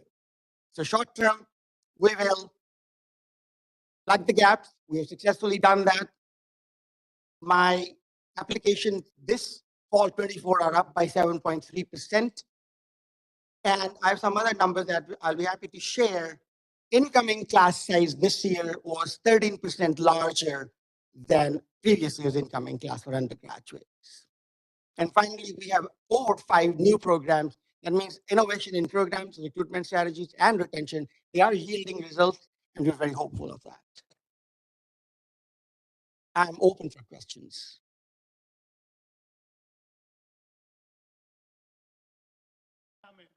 Got new programs, some of the, right up there with international, can't hear me, I know. With the international recruitments and going into high schools, I think is really is a big deal, by the way, going into the high schools.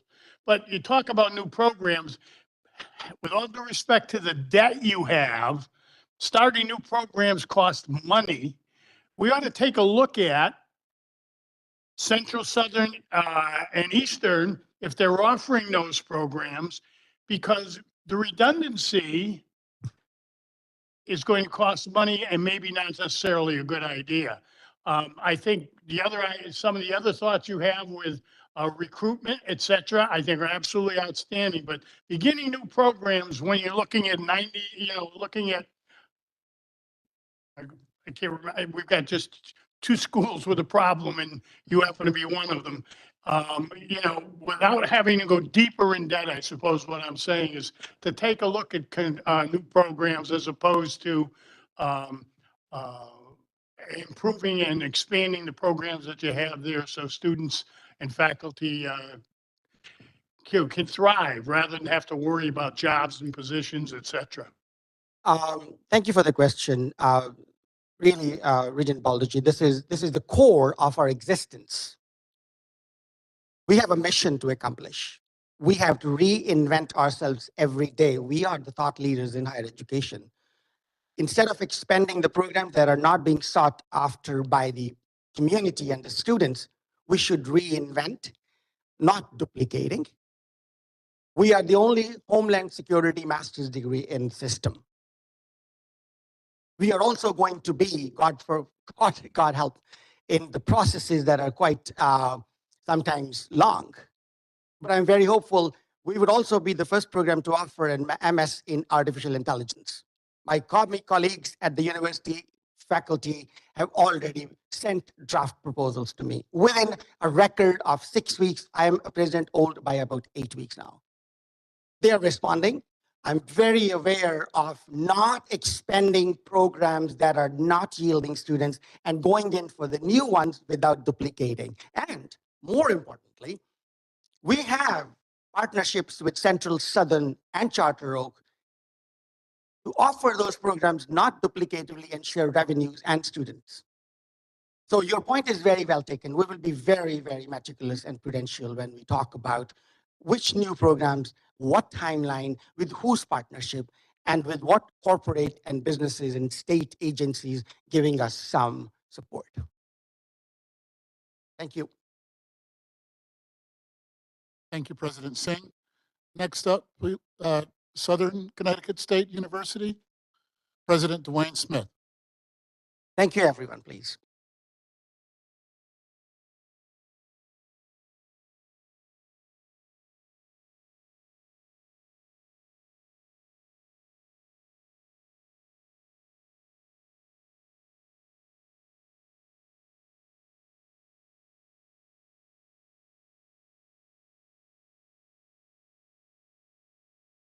Good morning.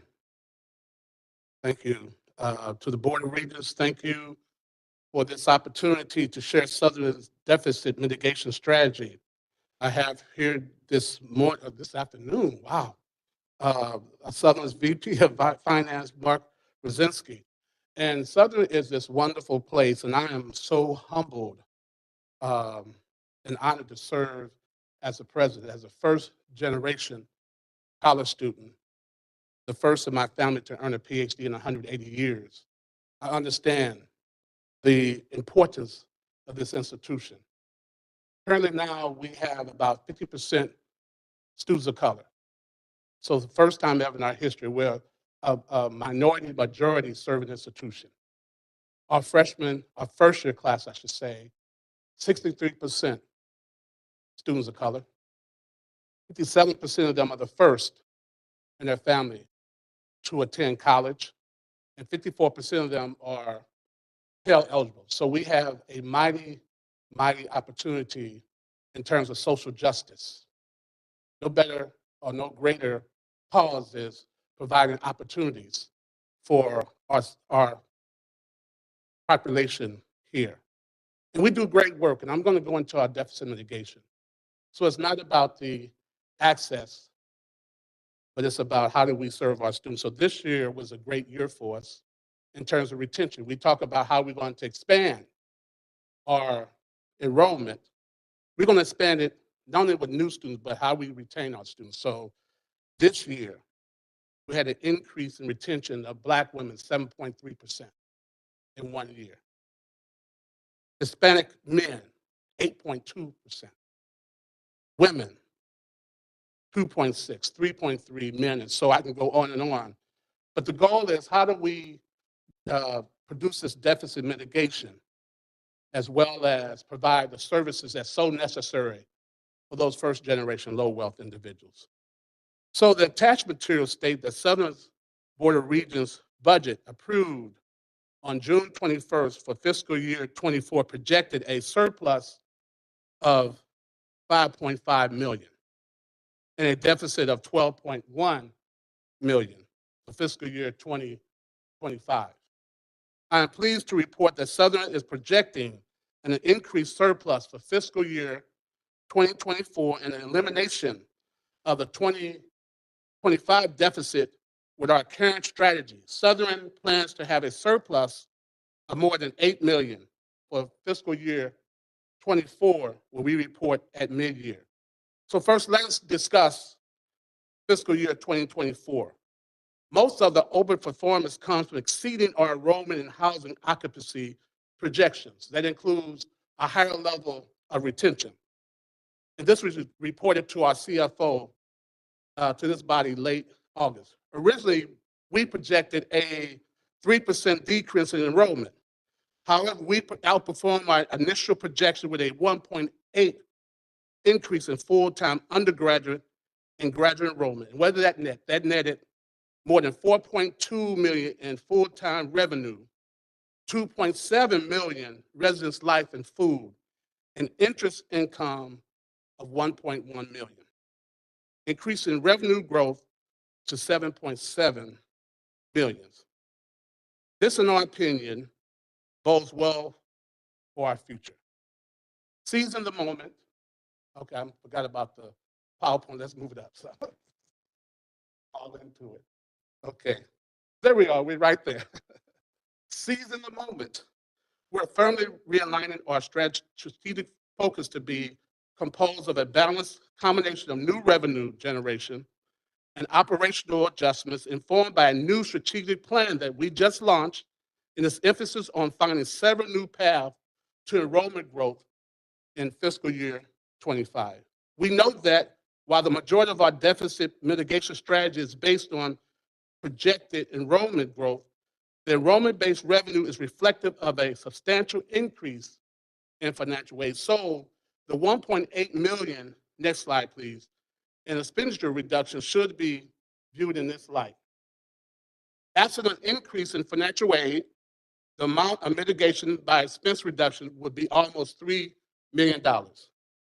This slide and the next contains some representative examples of mitigating strategies that we intend to employ.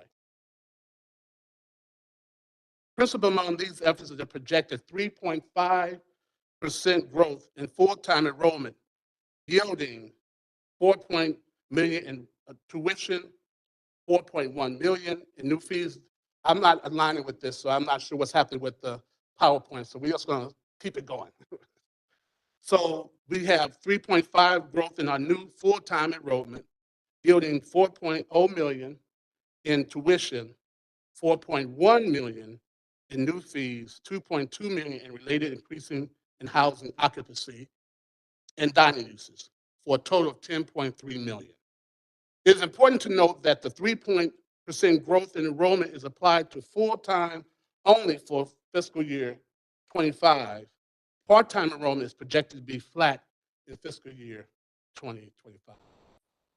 And so additionally, extending a selective hiring freeze until 2025 will yield at least $500,000 in savings. Southern implemented a hiring freeze last fiscal year, which resulted in a surplus and allowed Southern to start this fiscal year with almost 40 fewer budgeted positions. We anticipate possible savings from unfilled vacant positions, from voluntary retirements, and the reduction of adjuncts, which will reduce expenses by $1.2 million. We also anticipate increases in interest income and in conference revenue. So there's a question about alternative models for deficit mitigation. What happens if we don't meet that goal? It is important to note that Southern recognizes the emphasis on new revenue in this plan. While we believe very strongly that our goals will be met or even exceeded, for the record, the university has funds held in reserve that can be tapped into in the event they're needed. If we do not meet the 3.5 goal that we have set for ourselves, we will focus on further reductions in expenses and a combination of pulling funds from our cash reserves. Southern has an enrollment strategy plan in place to achieve these outcomes. For instance, there's a greater emphasis on transfer enrollment from CT State. Southern witnessed a 14% increase in transfer enrollment in 2023. The Gateway campus is Southern's #1 transfer feeder school, and Housatonic Community College is a #2 transfer feeder school. We just had a special open house for CT State Guided Pathway Advisor, or GPAs, and 9 of the 12 campuses were represented. We also placed a greater emphasis on the recruitment of veterans and active military personnel. Currently, we have about 250 veterans, and this is the highest we've had in 3 years. It was discussed before, we have a greater emphasis on marketing adult learners with prior credit but no credential. It was said that there's 40 million of those individuals in this country. In Connecticut, the state alone, we have 250,000. And so we are connecting with over 2,000 of those former Connecticut scholars who have college credit, no credential, no debt, and also in good academic standing. In terms of the NEVI rate, we have added New York and New Jersey for 2023, and Pennsylvania will be added in 2024. Our NEVI states include Maine, Vermont, New Hampshire, Massachusetts, Rhode Island, and this strategy is paying dividends. We just added New York, but we had a council event that was held in Long Island with 15 counselors attended from 10 schools representing more than 4,000 prospective high school seniors. Currently, we have more than 100 applications from that event. We believe that these strategies will bode well in eliminating the deficit in fiscal year 2025. This concludes our presentation. We welcome any questions or comments.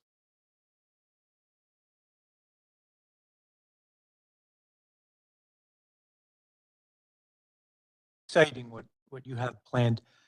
The only question I have is looking at our chart and the projections in the mitigation plan for Southern compared to the other parts of our system. Yours is pretty high. It's on the high end. And what hope I can ask it this way: how do we think about that in terms of what the other institutions are projecting in terms of new enrollments with new initiatives? That's a great question that was asked of us quite some throughout this period of time. So I go back to last year, this was a great year. As I stated, we had a 1.8% enrollment growth, a full-time 1.2% enrollment of FTE, full-time equivalent. And that equated to $7.2 million in additional revenue.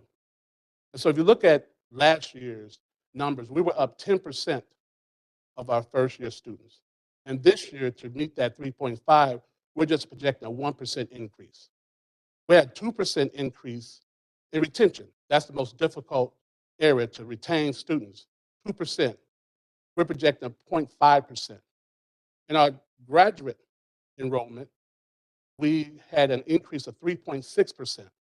We're only estimating maybe less than a percentage point.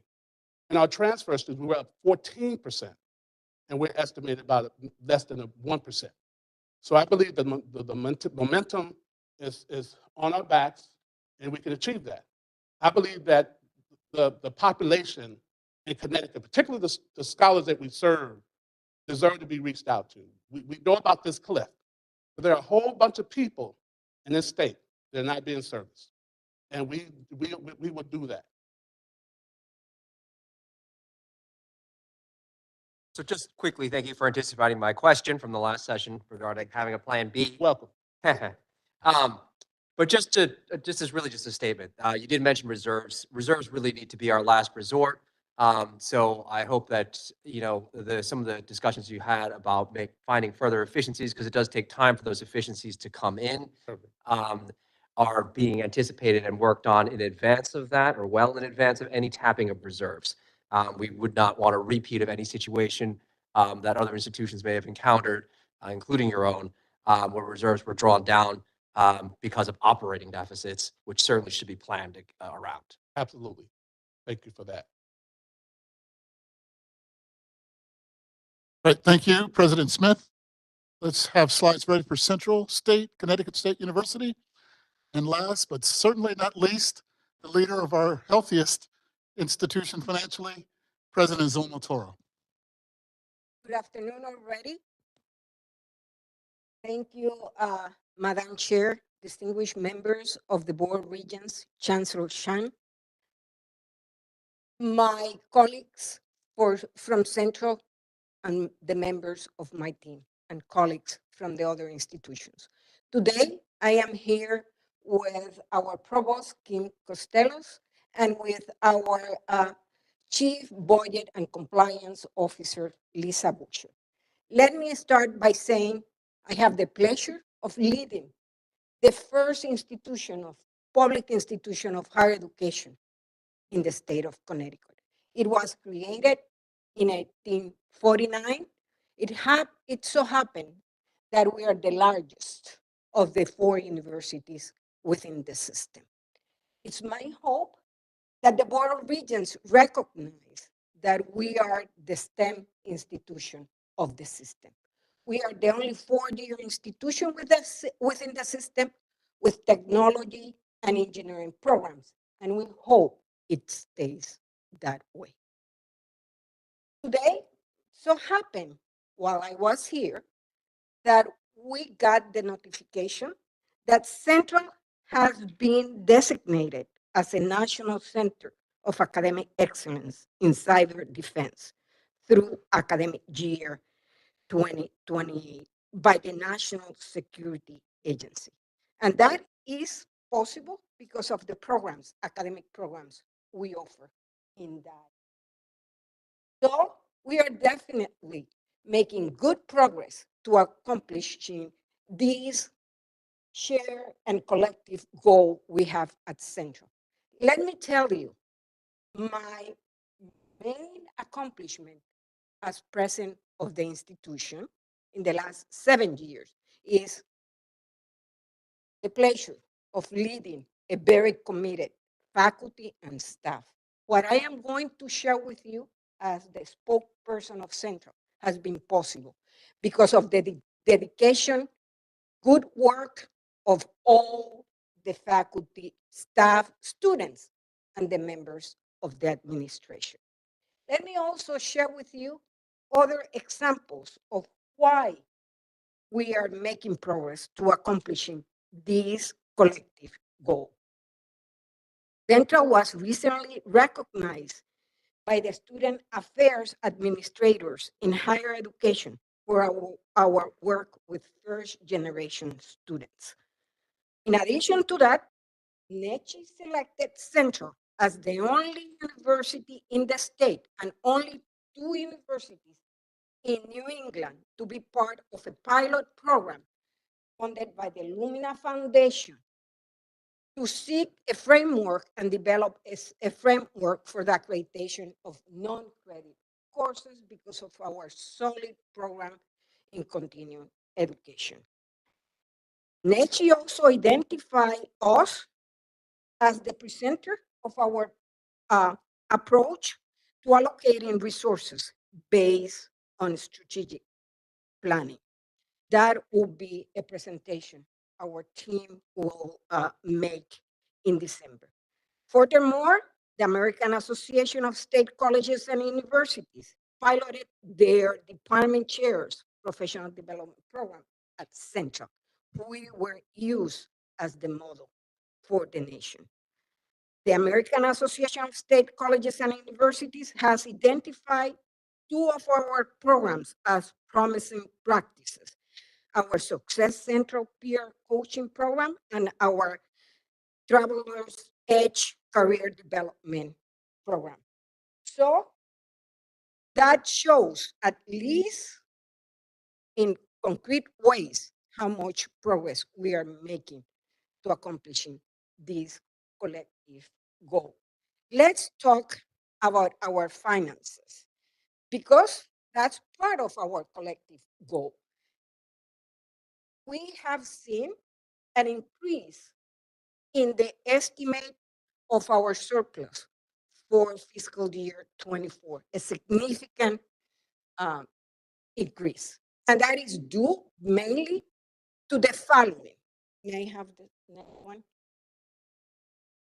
We are following 3 key performance indicators that are mainly responsible for that difference between what the board learned about us in June and the number you got today. First, the enrollment numbers. We saw a 2.6% increase in headcount versus last fall. We saw a 3.8% increase in full-time equivalent students.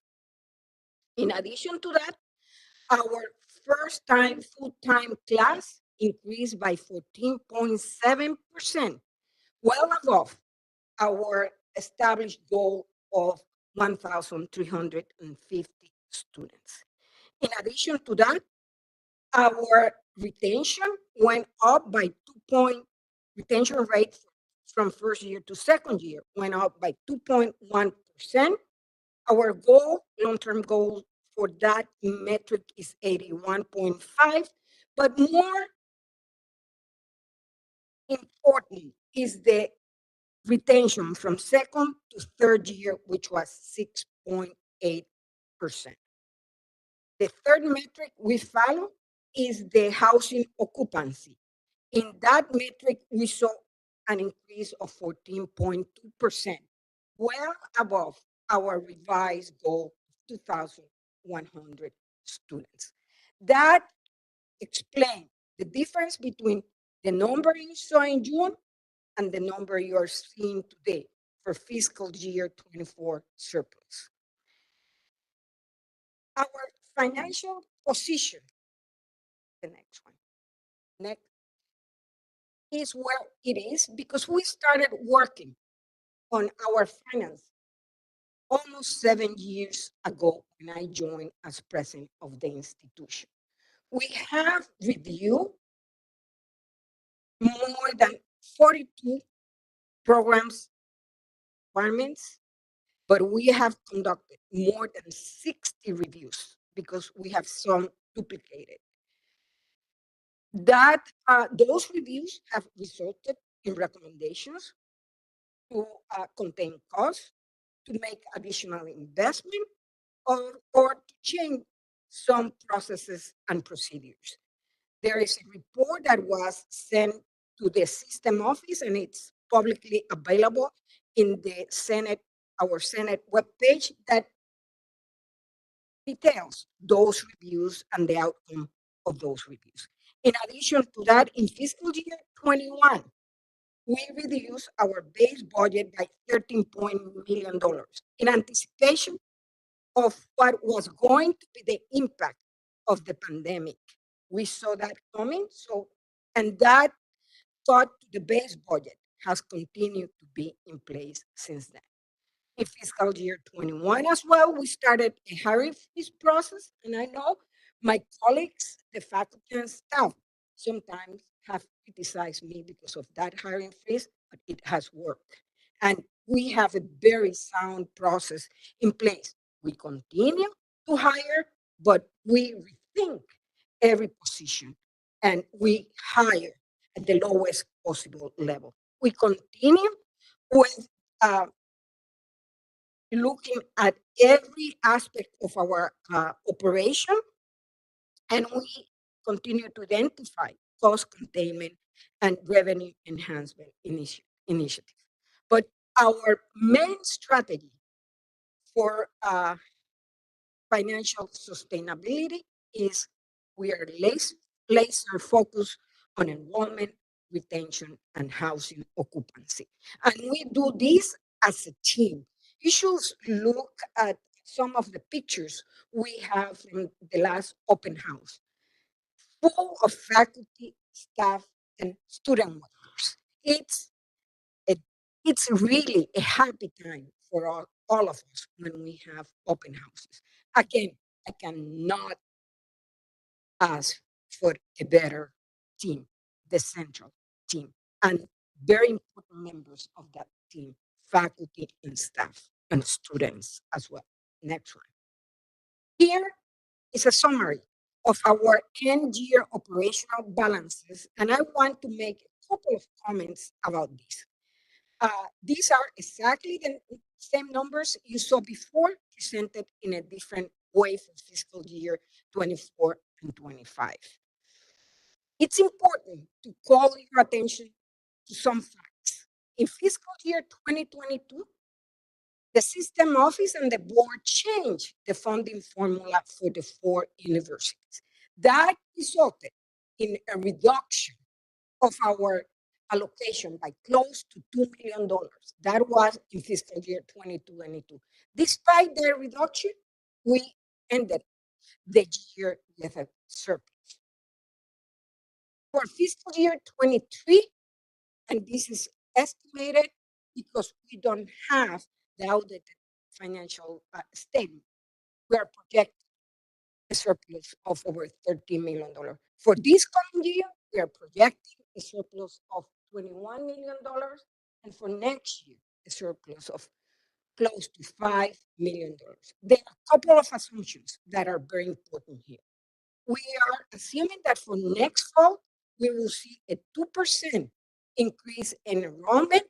We are assuming that we will see a 5% in tuition increase, and that we will have at least 2,200 students in our dorms. We think that that increase in enrollment is achievable because of what we saw this past fall, but more importantly, because of the recommendations that did emerge from our academic program planning process.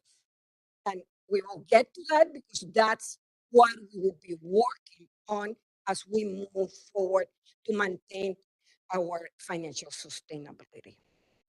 If you look at the finances for Central at a glance, these are 3 very important performance metrics. Our reserves at the end of this last year, June 2023, we're estimating that close to $99 million. Our enrollment, as I said, increased by more than 2%, and our housing occupancy surpassed our goal for close to 200 students. Here is where we are going. Here is our plan for the future. This plan, again, was developed in consultation and collaboration and with the good work of our faculty and staff. We did that in record time. You see, I think 6 weeks. But our provost led the process, the faculty did responded, the deans responded, and here is the point. And we have organized the strategies by revenue generation, strategies, increasing student success, cost containment, recruitment and enrollment, and overall recommendation. It's imperative for us to get the approval of the new college, the College of Health and Rehabilitation Sciences, that it's my understanding will be considered by this board next month. That is extremely important for us because that will house a number of new programs, but also a number of existing programs that are growing in the healthcare area. Something else that is very important for us is continue the development of academic programs to respond to workforce needs. Among those, an accelerated nursing program, graduate program in social work, and other programs in engineering that I don't want to share yet, but they are okay. Another big initiative, which is a multidisciplinary initiative, are the undergraduate and graduate programs in climate change studies, which is a completely different way of putting together academic programs. And I am very excited about that new strategy. And again, that was the work of the faculty. We are working with the state in the establishment of a forensic lab that will facilitate our work not only in criminal justice and criminology, but also in chemistry. We will continue to examine the way we offer courses.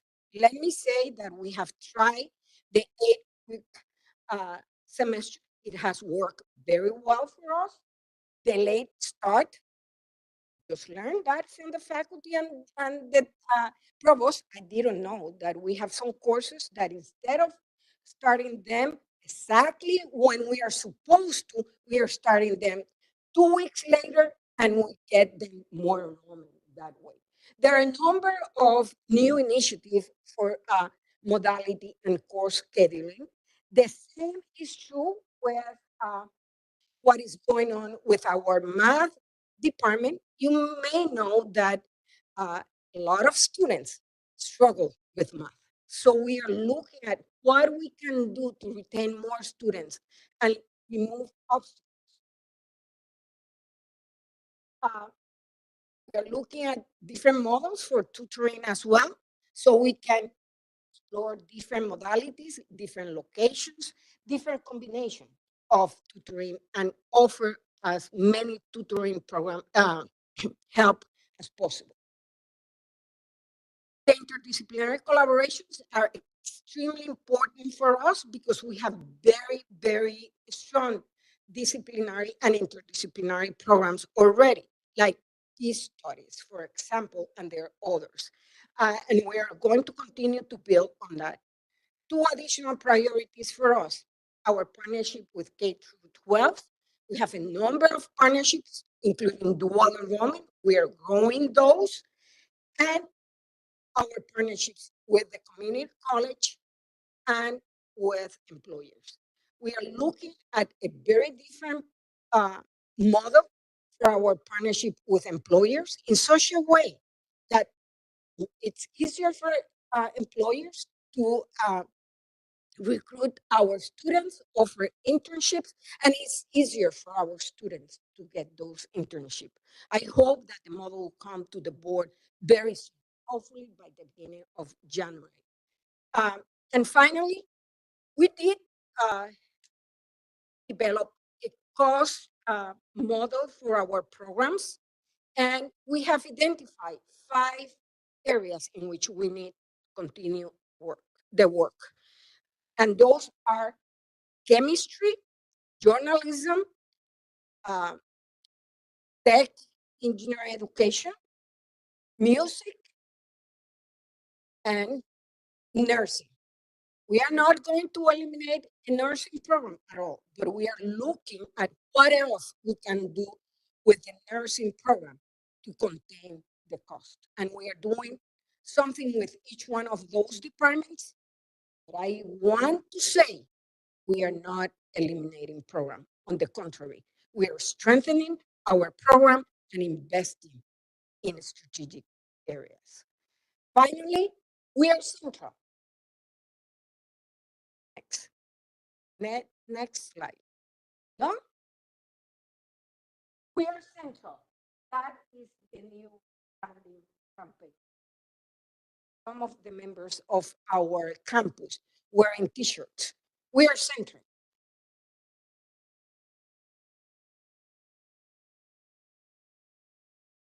I will entertain any questions you may have.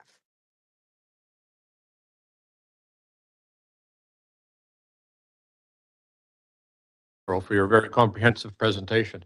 And I think the points that you make, particularly with respect to the question of the projection of budget surplus or deficit for 24 and 25, where you've talked about a $20 million surplus for 24 and a projected $5 million for 25. Again, the point that I made in addressing President Nunez, the numbers that we have in the report that we got today are projections as of June. I would hope that CFO Blanchard will update those projections to the more recent ones, especially because we have the third week enrollment numbers already clamped down, as it were. I would just add one more thing, which is in this particular case, I was able to participate in this APP process, as we now call it. And I can say that the way in which shared governance was exercised was also exemplary.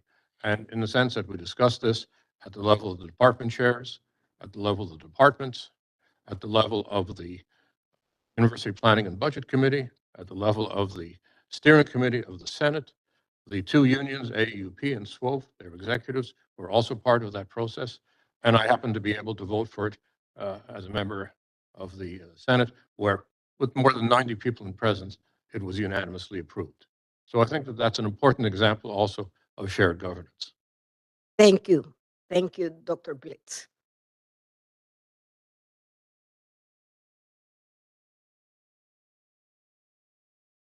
Go ahead, Regent James, online. Thank you. I know we are running long, but I just want to take a moment to thank you for the leadership, for the relevant curriculum, for your focus, for your financial discipline, and for the successful planning and strategic actions that you have taken over the years for the successful long-term sustainability of Central. And I just commend you because I know all of these actions are a heavy lift and require a great deal, as you say, of coordination, collaboration. But again, it's leadership and setting that tone at the top. And very, very excited for the future of Central and want to thank you very much. Thank you, Regent. Say this very quickly. I'm really excited to hear Professor Blitz's comments about your process and the shared governance that you used in putting this together. And I also wanted to compliment you on the presentation last week with the ASA committee on your enrollment and retention strategies. It's very comprehensive. It's very concrete, and I, for one, it makes me hopeful that we can achieve the projections you're providing. So thank you. Thank you, Regent.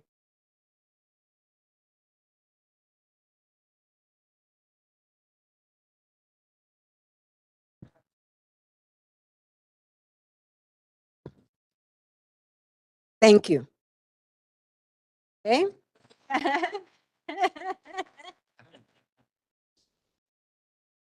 Thank you.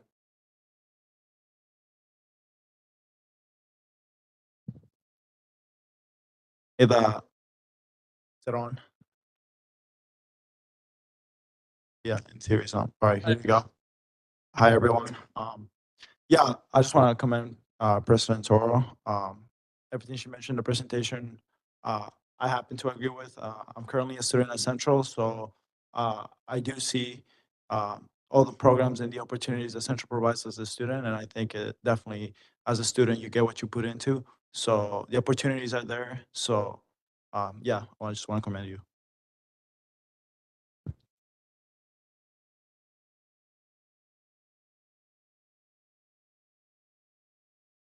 There you go, there you go. Get that in there. I also want to shout out Northwestern Connecticut Community College because they also provided. Dr. Rook will delete your record at Northwestern if you don't thank him. So you might be going back to square one. So look, thank you everyone again. Before I pass this to Chair Ryan to kind of gavel out, I want to thank everyone for being here. There's more work to be done. We're going to continue to learn to work together more efficiently and more effectively across the system. I have great trust in our presidents. I have great trust in our leadership teams. And most importantly, I have great trust in our faculty and staff. Right? You're the frontline people who work with our students each and every day to do the best for them. I really want to thank our regents for being engaged throughout this entire process, for asking great questions, for keeping us sharp and on our toes. And we're going to continue to do everything we can to meet the financial challenges that we find ourselves in, but we're going to continue to try to do that while keeping the pressure and the burden off of our students as much as possible.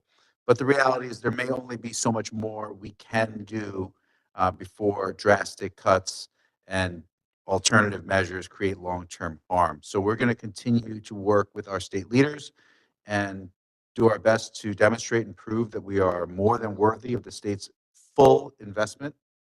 And we'll just continue to do that work, and we hope to be there with you as we go along that process. So thank you, Chair Ryan. Thank you. Thank you so much, Chancellor Chang. We appreciate it. I just have one, it's almost an advertisement for our chamber, but it's very, very apropos for what we've been talking about, and that's numbers. And if we don't have numbers and tons of students coming into our area, moving into Connecticut or staying in the area, we're going to be at a major loss. So on Friday morning, you're all invited as our guests to be at the 5 Points Arts Center on University Drive to listen to one of the outstanding demographers of the country, Ken Gronbeck. He is our special guest speaker. He's an expert in demography and the future. The last time I heard him, boy, was he right on target, and that was 8 years ago. And he predicted all the things that have been happening, and he didn't even know about COVID then. So please, if you have any interest, let me know. I do have a flyer. I know, Rye, you're planning on attending, and I know Dr. Rook is coming. But you're all welcome as our guests, so let me know because I have flyers here. But with that, I'd like to say thank you for all that you've done and all that you have, everyone here. I would like to recognize our institution presidents and their leadership teams again for the tremendous amount of work that all of you have put into this to prepare your campuses since our June board meeting. You've met the challenges with tenacity, endurance, and great pride in your institutions and its students, and that's very evident today, and it makes me very proud to be with all of you. Thank you so very, very much. I will call for a motion to adjourn. So move. May I have a second? A second? Second. All in favor? Opposed? Aye. The meeting is adjourned. Thank you. Oh, thank you.